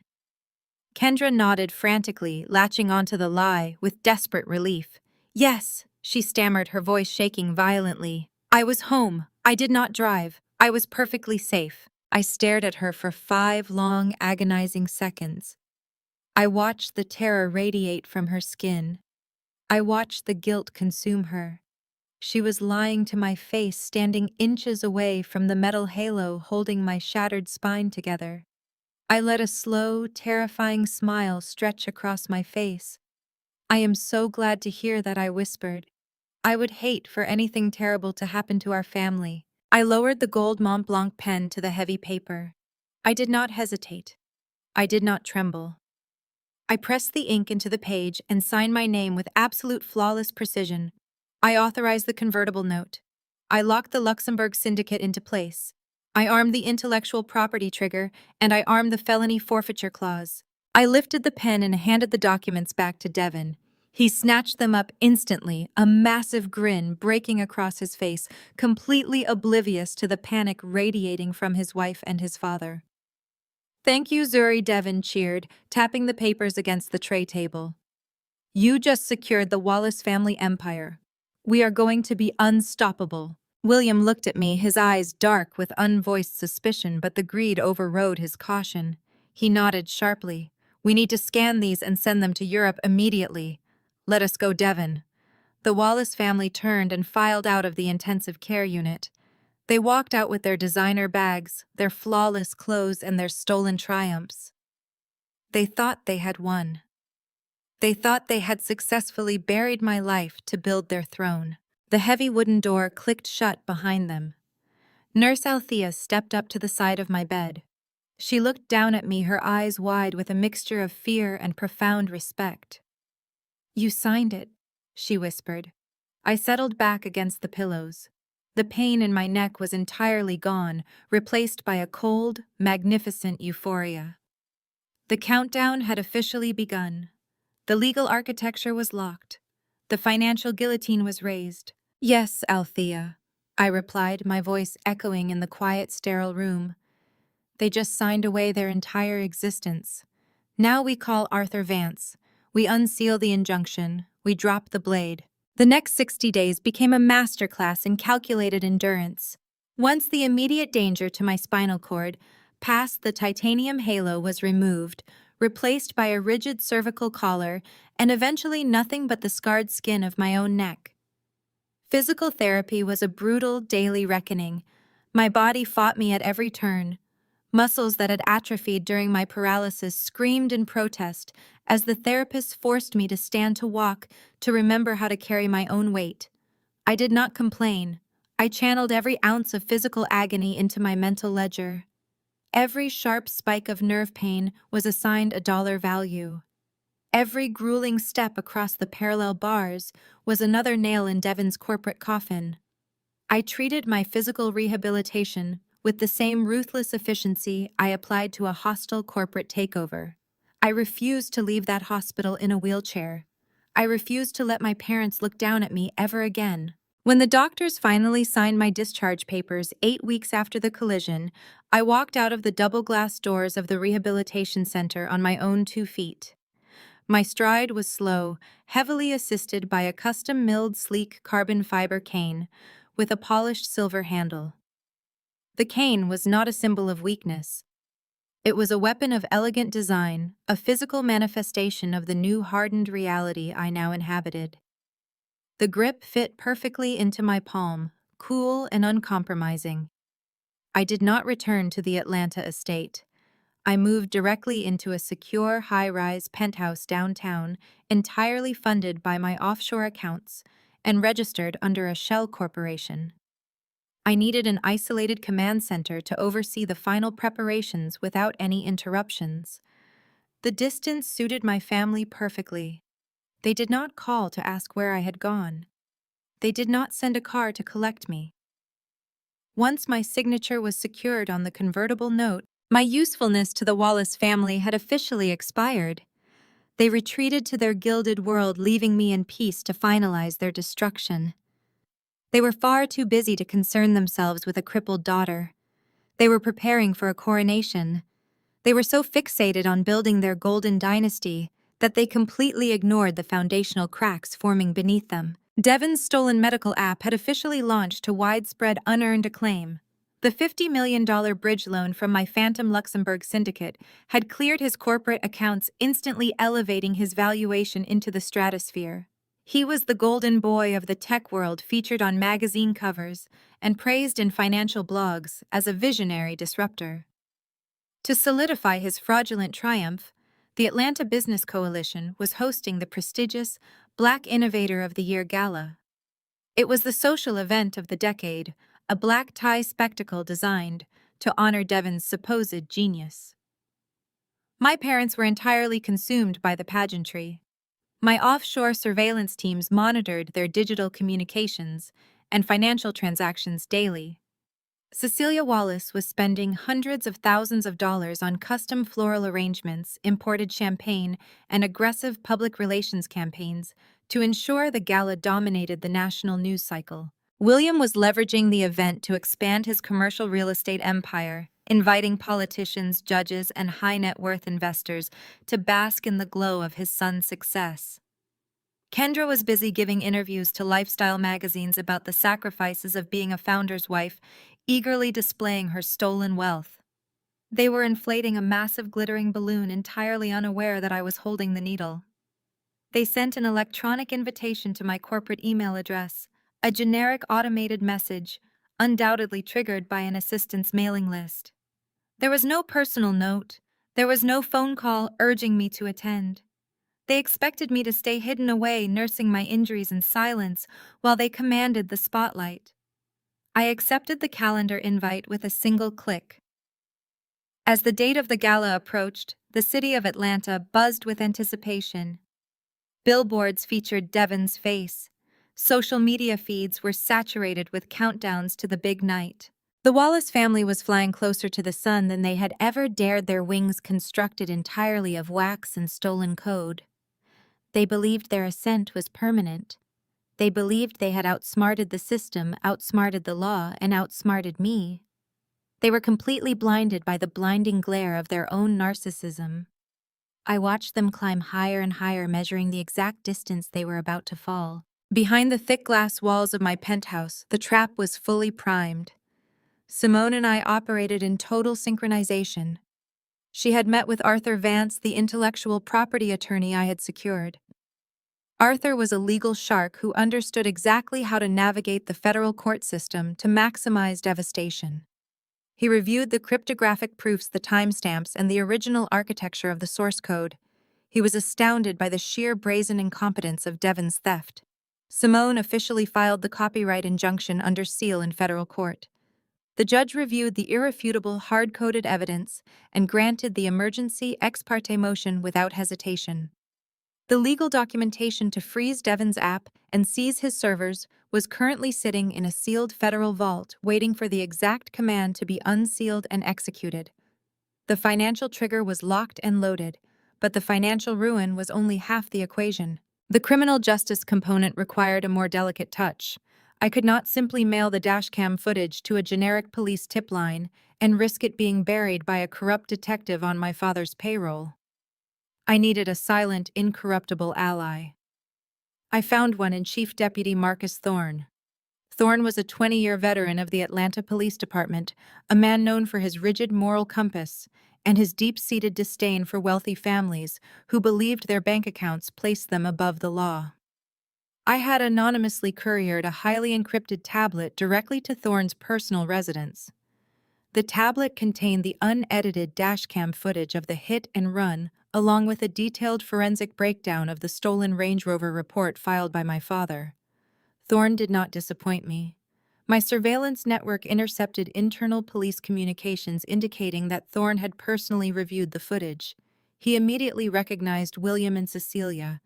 He recognized Kendra. He saw the calculated destruction of evidence. Thorne was furious. He quietly assembled a trusted compartmentalized task force to bypass my father's usual network of bought-off officers. They began silently drafting the arrest warrants.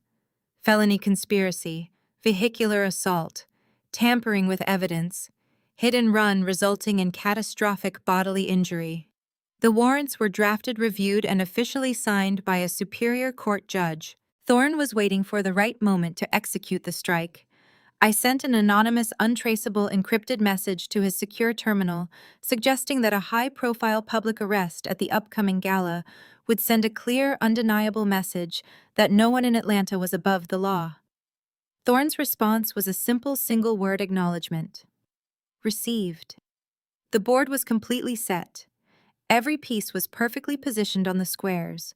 The Luxembourg syndicate was prepared to execute the total forfeiture clause the very second the warrants and the injunction hit the public record. My offshore accounts were ready to absorb the entirety of the Wallace family estate. The only thing left to do was dress for the occasion. I did not want to blend into the shadows. I did not want to hide my physical injuries or downplay my presence. I wanted to be the most visible, undeniable force in the room. I contacted a master tailor in Milan and requested a rush custom order. I provided my exact measurements and a very specific set of instructions regarding the fabric and the cut. The garment arrived at my penthouse 2 days before the event. It was a tailored, razor-sharp, 3-piece power suit. The material was a rich, heavy silk blend. The color was a deep, vibrant, unmistakable blood red. It was the color of the fluid I had left on the asphalt in that intersection. It was the color of consequence. I stood in front of the floor-to-ceiling mirrors in my penthouse looking at my reflection. The red suit fit my recovering frame with lethal precision. The polished silver handle of my carbon fiber cane gleamed against the bright fabric. I no longer looked like a victim. I no longer looked like a discarded daughter or a convenient source of capital. I looked like an apex predator stepping out into the light. I checked the gold watch on my wrist, the same watch I had worn the night they left me to die. The second hand ticked forward with relentless, unstoppable momentum. The Black Innovator of the Year Gala was exactly 24 hours away. The calm before the slaughter was quiet, beautiful, and absolutely terrifying. I gripped my cane, squared my shoulders, and prepared for war. The grand ballroom of the Atlanta luxury hotel had been transformed into a temple of unwarranted ego. Crystal chandeliers the size of small vehicles hung from the vaulted ceilings, casting a fractured, dazzling light over the city's absolute elite. The room was a sea of bespoke tuxedos and floor-sweeping designer gowns. Waiters in pristine white jackets circulated with trays of imported caviar and vintage champagne. I stood at the threshold of the double doors, taking in the sheer, staggering opulence of the event. State senators, tech billionaires, and the highest echelons of Atlanta society clinked glasses, their laughter blending into a dull, continuous roar of wealthy self-congratulation. This was the Black Innovator of the Year Gala. This was the pinnacle of the Wallace family delusion. I stepped into the room. The blood-red silk of my tailored suit caught the chandelier light, practically glowing against the sea of muted blacks, silvers, and golds. Conversations in my immediate vicinity faltered. Heads turned. I did not shrink from the attention. I leaned into my carbon fiber cane, letting the polished silver handle catch the glare, and began my slow, deliberate walk toward the front of the room. Every step was calculated. Every movement was a declaration. I had not made it 20 feet before my mother intercepted me. Cecilia materialized from a cluster of local politicians, her smile completely abandoning her face the second she was out of their sight. She wore an emerald green gown, dripping with hand-sewn crystals, but the ugly, panicked sneer twisting her features ruined the effect entirely. She moved with frantic, jerky steps, physically blocking my path to the VIP section. "Zuri, what on earth are you doing here?" Cecilia hissed, her voice a venomous whisper designed not to carry past our immediate radius. "You are supposed to be resting at your apartment. We explicitly told the press you were still recovering from your trauma." "I received an invitation," I replied smoothly, my voice cold and entirely devoid of the desperation she was accustomed to hearing. I would not miss my brother's crowning achievement. Cecilia's eyes darted frantically around the room, assessing who might be watching us. She looked at my blood-red suit with profound distaste, but her gaze ultimately locked onto the sleek carbon fiber cane gripped in my right hand. The physical proof of her crime. The physical proof of her daughter-in-law's drunken violence. "You cannot be seen in the front row with that thing," Cecilia ordered, pointing a trembling manicured finger at the cane. "It is a complete distraction. It ruins the aesthetic we have built for tonight. Devin is about to be honored as a visionary leader.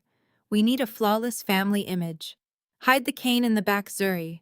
Go sit at one of the overflow tables near the kitchen doors. Do not ruin this night for your brother." I looked down at the woman who had left me bleeding on the asphalt. I looked at the mother who had prioritized a stolen software launch over her own daughter's spine. I did not feel a single ounce of sadness. The familial bond had been surgically removed, replaced by the icy mechanics of corporate execution. "I will sit exactly where I belong."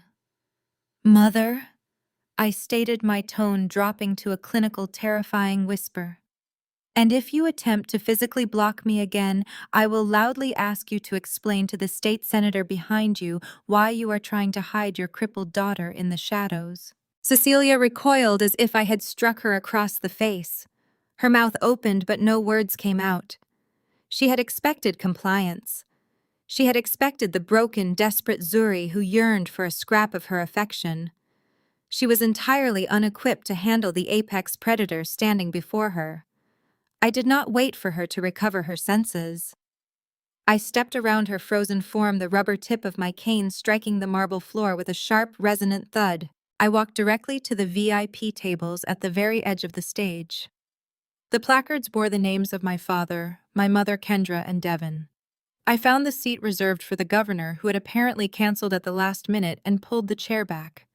I sat down in the center of the front row, crossing my legs and resting my hands on the silver handle of my cane. William was seated 2 chairs away. He glared at me, his jaw clenching with silent fury, but he could not cause a scene with the cameras rolling.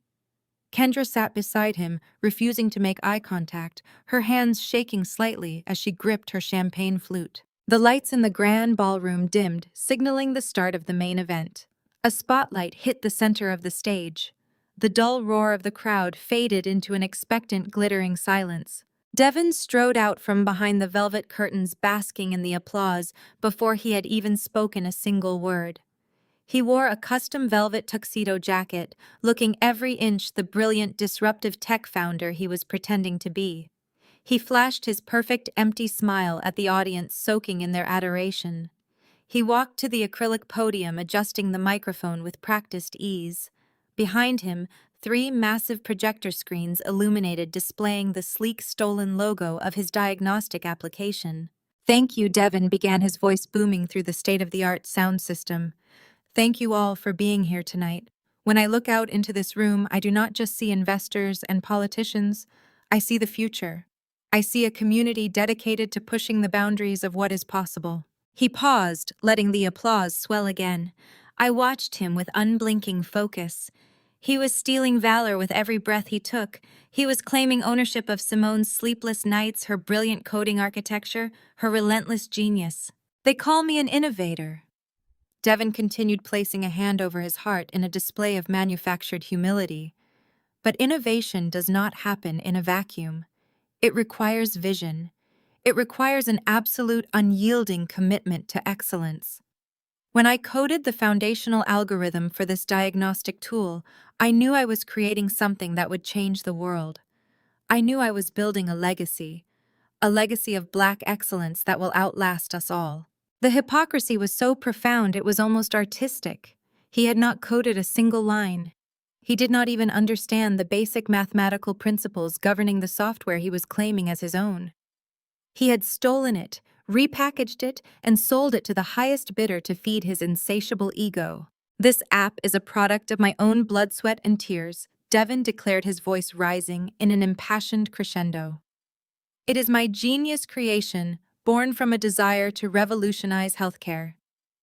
My family has always taught me that true leadership requires bold action. My father, William Wallace, taught me to seize every opportunity. My wife, Kendra, stood by me through the grueling nights of development. They are the bedrock of my success. He gestured grandly toward the VIP table. The spotlight swung over, illuminating William, Cecilia, and Kendra. They smiled brightly for the cameras bathing in the stolen glory. The spotlight briefly caught my blood-red suit but swept past me, focusing entirely on the architects of the fraud. Tonight we celebrate not just an application but a paradigm shift, Devon shouted over the rising cheers. We have secured global funding, we have secured our place in history, and we are just getting started. Devon reached to his side and picked up a crystal glass filled with champagne. He held it high above his head, the stage lights catching the bubbles. The entire ballroom rose to their feet, lifting their own glasses in a synchronized display of absolute obedience. To the future, Devon proclaimed, preparing to deliver his final triumphant toast. To innovation. To the Wallace legacy. I stared directly at him. I did not raise a glass. I did not stand. I simply waited for the pendulum to drop. Simone was sitting in a van parked in the alleyway behind the hotel, tapped directly into the venue's audio-visual network. She had the unsealed federal injunction and the signed felony arrest warrants queued up on her encrypted server. She was watching the live feed of the gala. She was waiting for my signal.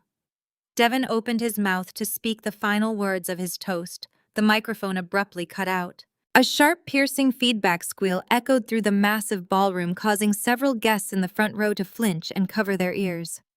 Devon tapped the microphone, a flash of irritation crossing his handsome face. He looked toward the sound booth at the back of the room, snapping his fingers and pointing at the dead mic. He assumed it was a simple technical glitch. He assumed the world still belonged to him. He was wrong. The 3 massive projector screens behind him flickered violently. The sleek corporate logo of his stolen application vanished. The screens went completely black. The sudden absence of light plunged the stage into heavy shadow. The crowd murmured in confusion, lowering their champagne glasses. The triumphant applause died in their throats, replaced by a tense, uncomfortable silence. Devon lowered his glass, his perfect smile finally slipping. He tapped the microphone again. Nothing happened. He looked down at the VIP table, his eyes seeking our father for guidance. William was gripping the edge of the table, his knuckles turning white, sensing that the technical failure was not an accident. The silence in the grand ballroom was absolute. I placed both hands on the silver handle of my carbon fiber cane. I pushed myself up from the chair. The movement drew the eyes of the entire room. In a sea of dark suits and muted gowns, my blood-red suit was a beacon of impending violence. I stood perfectly straight, ignoring the dull ache in my spine. I looked up at my brother standing uselessly behind the dead microphone. I took a step forward. Tap. The sound of the rubber tips striking the marble floor echoed sharply in the silent ballroom. It sounded like a gunshot. I took another step. Tap. The crowd parted instinctively, sensing the raw, uncontained danger radiating from my presence. State senators and tech billionaires took hurried steps backward, clearing a path for me. Cecilia covered her mouth with her hand, her eyes wide with terror.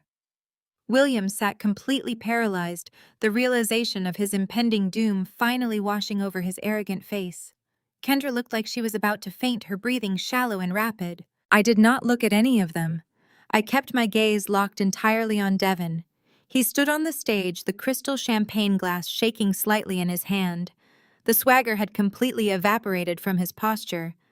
He looked exactly like the terrified, incompetent fraud he truly was. Tap. I reached the base of the stage stairs. The entire room watched in breathless anticipation. I did not rush. I climbed the 5 steps with slow, deliberate precision. I reached the landing and walked across the stage, stopping exactly 3 feet away from my brother. The heavy, suffocating silence stretched. Devin stared at me, his chest heaving. "What are you doing?" Devin hissed, his voice trembling, stripped of the microphone's amplification. "Zuri, sit down. You are ruining the event." I looked at him, feeling the absolute 0-degree vacuum of corporate execution settle over my heart. I was no longer his sister. I was the architect of his ruin. I was the financial guillotine, and the blade had just been released. I reached out and calmly pried the microphone from Devin's trembling fingers. He did not resist. His grip simply went slack, his hands falling to his sides as if the motor functions in his brain had completely shut down. I tapped the metal grill of the microphone twice with my index finger. A sharp, clear thump echoed across the vast ballroom. Simone had reactivated the audio feed from her mobile command center in the alley. The system belonged to me now. "Good evening, Atlanta," I said. My voice did not boom. I did not yell. I spoke with a deadly, measured calm that forced the thousands of attendees to lean forward, straining to catch every syllable. The total silence in the room amplified my words, turning them into a physical force that pressed down on the crowd. "My brother just spoke to you about legacy." I continued, my gaze sweeping over the sea of confused faces. "He spoke about innovation. He spoke about the blood, sweat, and tears required to build something revolutionary. He told you a beautiful, inspiring story." Unfortunately, every single word that just left his mouth was an absolute, verifiable lie. A collective, sharp intake of breath swept through the ballroom. Down in the front row, my father half rose from his chair, his face contorting into a mask of pure, unadulterated panic. "Zuri, stop this right now!" William hissed, his voice carrying up to the stage. "You are having a medical episode." Someone cut her microphone. No one moved. The audio engineers in the back of the room were locked out of their own soundboards. Simone had seized complete administrative control of the hotel's network. "I am not experiencing a medical episode, William," I replied, addressing him by his first name. "I am simply providing the transparency that this prestigious room deserves.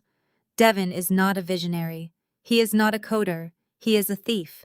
And tonight I am returning the stolen property to its rightful owner." I turned toward the heavy velvet curtains at the edge of the stage. "Ladies and gentlemen, please welcome the true architect of the diagnostic application you are gathered here to celebrate. The real innovator of the year, Miss Simone Jackson." Simone stepped out from the shadows. She did not wear a designer gown. She wore a sharp-tailored black suit, her expression hardened into a mask of righteous fury. She walked across the stage with the quiet, undeniable authority of someone who had spent the last 18 months having her genius erased by a mediocre man.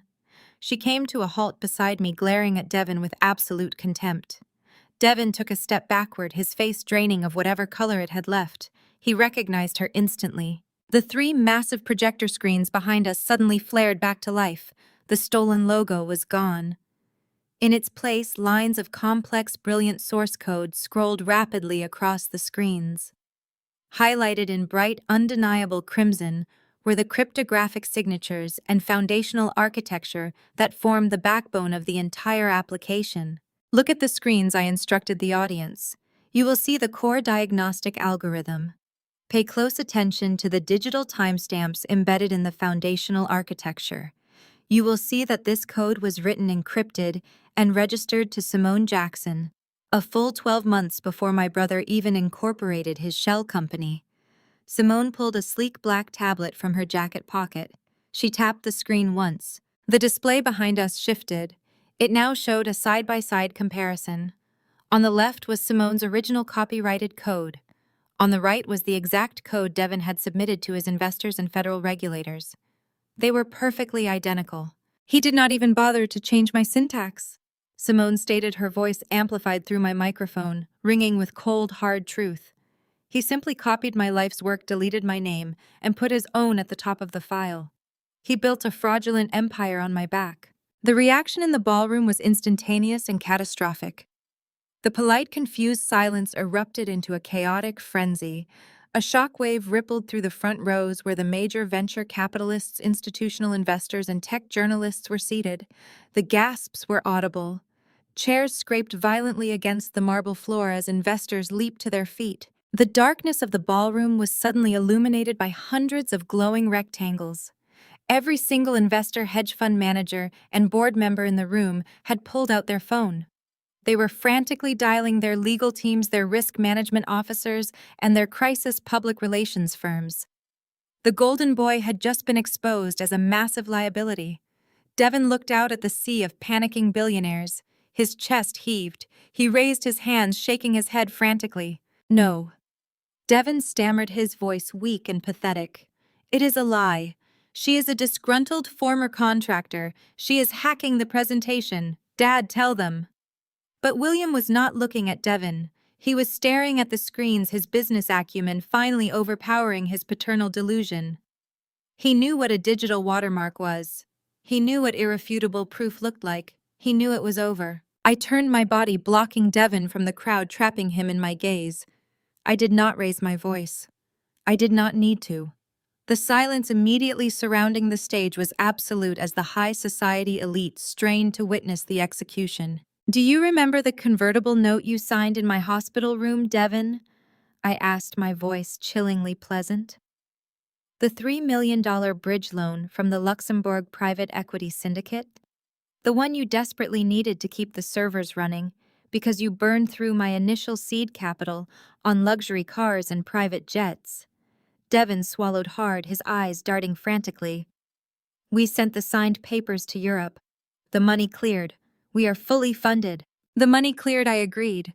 But the Luxembourg syndicate does not exist, Devin. I created the syndicate. I own the shell company. I provided the capital. I am your sole creditor.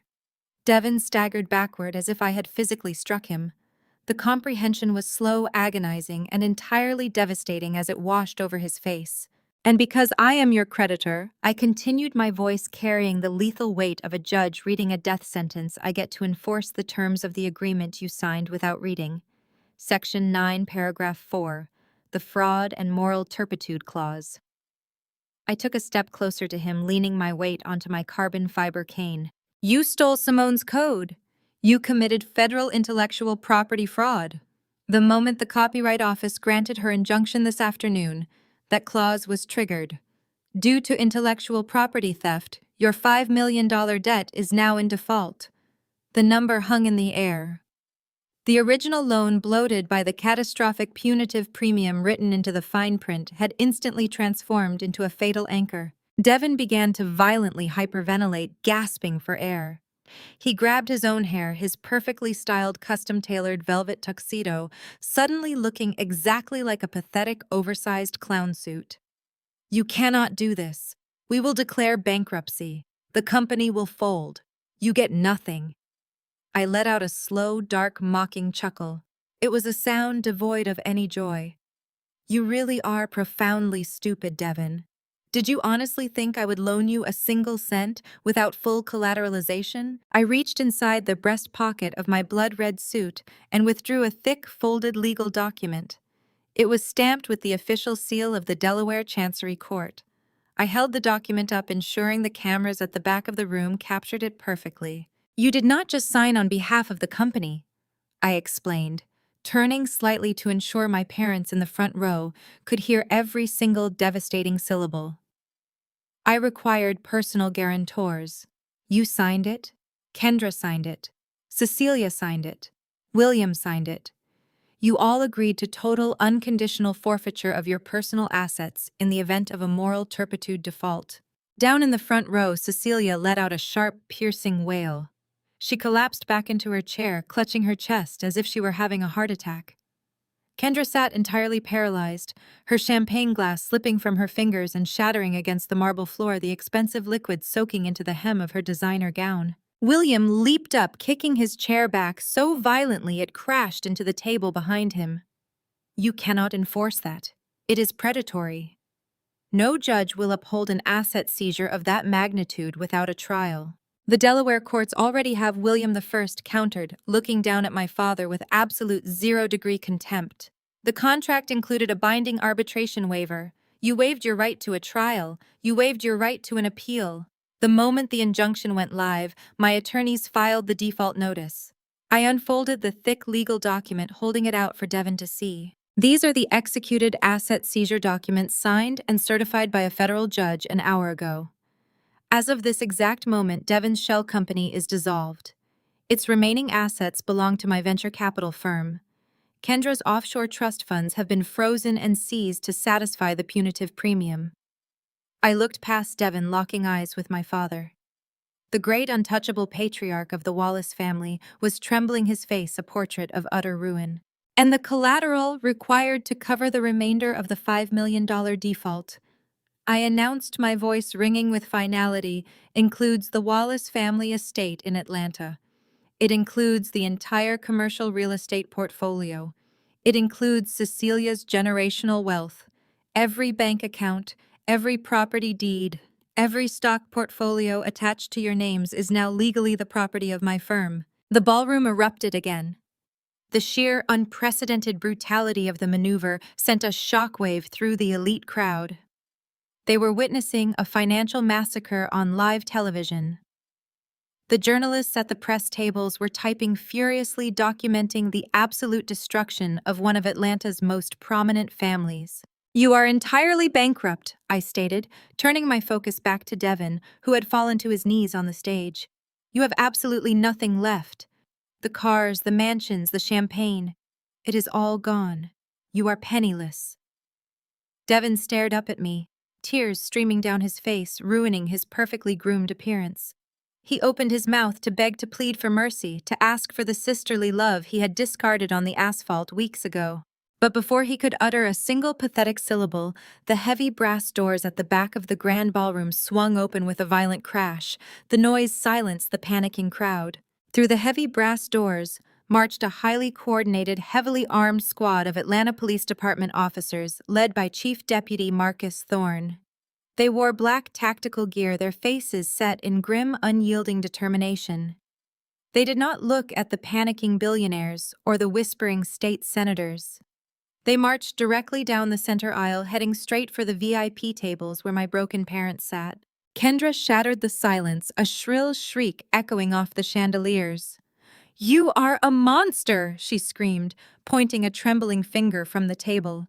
"You set us up!" Cecilia lunged forward, ignoring the advancing police, her primary concern still anchored entirely in her fragile social standing. "Stop this right now!" Cecilia demanded, her face flushed with panicked heat. "Turn off the screens. Call off the police. Stop embarrassing us. You humiliate us." I looked at her, feeling absolutely nothing. I smiled coldly.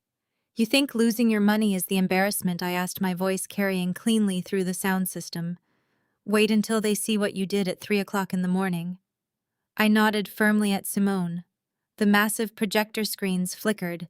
The code vanished, replaced instantly by the high-definition night vision of the dashcam footage. The visual was massive. The dashcam audio pumped through the speakers, amplifying the screech of tires crunching metal and the horrifying thud of my sedan crushing against the pole. The high society crowd gasped, watching in morbid fascination. The footage continued, playing out my darkest moment. They saw Kendra stumble out of the Range Rover, visibly intoxicated. They watched her panic. Then the black town car arrived. They saw William and Cecilia step into the rain. A murmur of revulsion rippled through the audience as my father wiped down the steering wheel. Disgust radiated from the crowd as my mother grabbed Kendra, dragging her away from my crumpled vehicle. They watched my parents turn their backs on my mangled body, stepping into their car, leaving me to bleed to death on the cold asphalt. The screens faded to black. The silence in the ballroom was absolute, deafening and suffocating. It was the silence of unadulterated revulsion. Outside, the wail of approaching police sirens cut through the night, flashing lights visible through the floor-to-ceiling windows.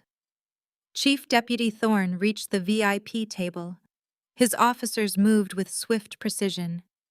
They did not care about the bespoke tuxedos or the Wallace family legacy. Kendra Wallace Thorne announced, his voice booming over the quiet room. "You are under arrest for felony driving under the influence and felony hit and run, resulting in severe bodily injury." Two officers grabbed Kendra, slapping steel handcuffs onto her wrists. She wailed, her legs giving out, forcing the officers to drag her upright. William and Cecilia Wallace Thorne continued, moving directly to my parents. "You are under arrest for felony obstruction of justice, tampering with evidence, and reckless endangerment." William tried to pull his arm away, puffing his chest out in a final pathetic display of authority. "Do you know who I am?" he growled. "I will have your badge for this. I will call the mayor." "The mayor just watched you leave your daughter to die on a projector screen," Thorne replied flatly, jerking the arms of my father behind his back. "Turn around." The metallic click of the handcuffs snapping shut over the wrists of my mother echoed loudly. Cecilia began to thrash, her carefully maintained composure entirely dissolving into raw animal panic.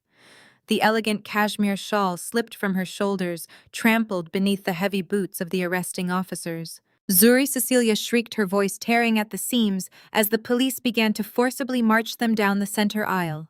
"Tell them to stop. We are your blood. You cannot do this to your own mother." What about family loyalty? I stood at the edge of the stage, leaning gracefully on my carbon fiber cane. I looked down at the pathetic, ruined architects of my suffering as they were dragged through the sea of gowned billionaires they had tried so desperately to impress. "I am just taking out the trash," I said, my voice echoing through the silent ballroom, cold and absolute. "Enjoy the aesthetic of a jail cell." Devin remained kneeling on the stage behind me, completely ignored by the police, weeping into his hands. He was not going to prison. He was going to live the rest of his life as a destitute, publicly humiliated fraud, paying off a $12 million debt, working minimum wage. A far more fitting punishment. I turned my back on my former family, stepped off the stage, and walked out the side doors into the cool Atlanta night. 6 months later, the dust had completely settled. The Wallace family empire was dismantled, liquidated, and absorbed into my holding companies. William and Cecilia were denied bail, sitting in county lockup while awaiting their federal trials. Kendra was facing a decade behind bars. Devin was working as a line cook in a suburban diner, his wages heavily garnished by my legal team. I stood in front of the sweeping glass windows of my new corporate headquarters, located on the top floor of the tallest skyscraper in downtown Atlanta. The city spread out below me, a sprawling grid of lights and endless possibilities. Simone Jackson sat at the massive oak desk behind me, reviewing our latest quarterly earnings. She was no longer a ghost in the machine. She was the publicly celebrated chief executive officer of our new medical technology firm, fully funded by my venture capital syndicate. She had rebuilt the diagnostic application perfectly, and this time the patents bore her name. "We did it," Simone said, setting down her tablet and walking over to stand beside me at the window. "The FDA just approved the final rollout. We go global next week." I smiled, a genuine warm expression that finally reached my eyes. I shifted my weight, gripping the silver handle of my cane. The physical pain was a distant memory, replaced by the undeniable strength of survival. I had lost a toxic bloodline, but built something far more valuable. I built an empire of loyalty, a family out of respect, brilliance, and shared resilience. I looked out over the city, the master of my own fate, completely untouchable. "We are just getting started," I replied.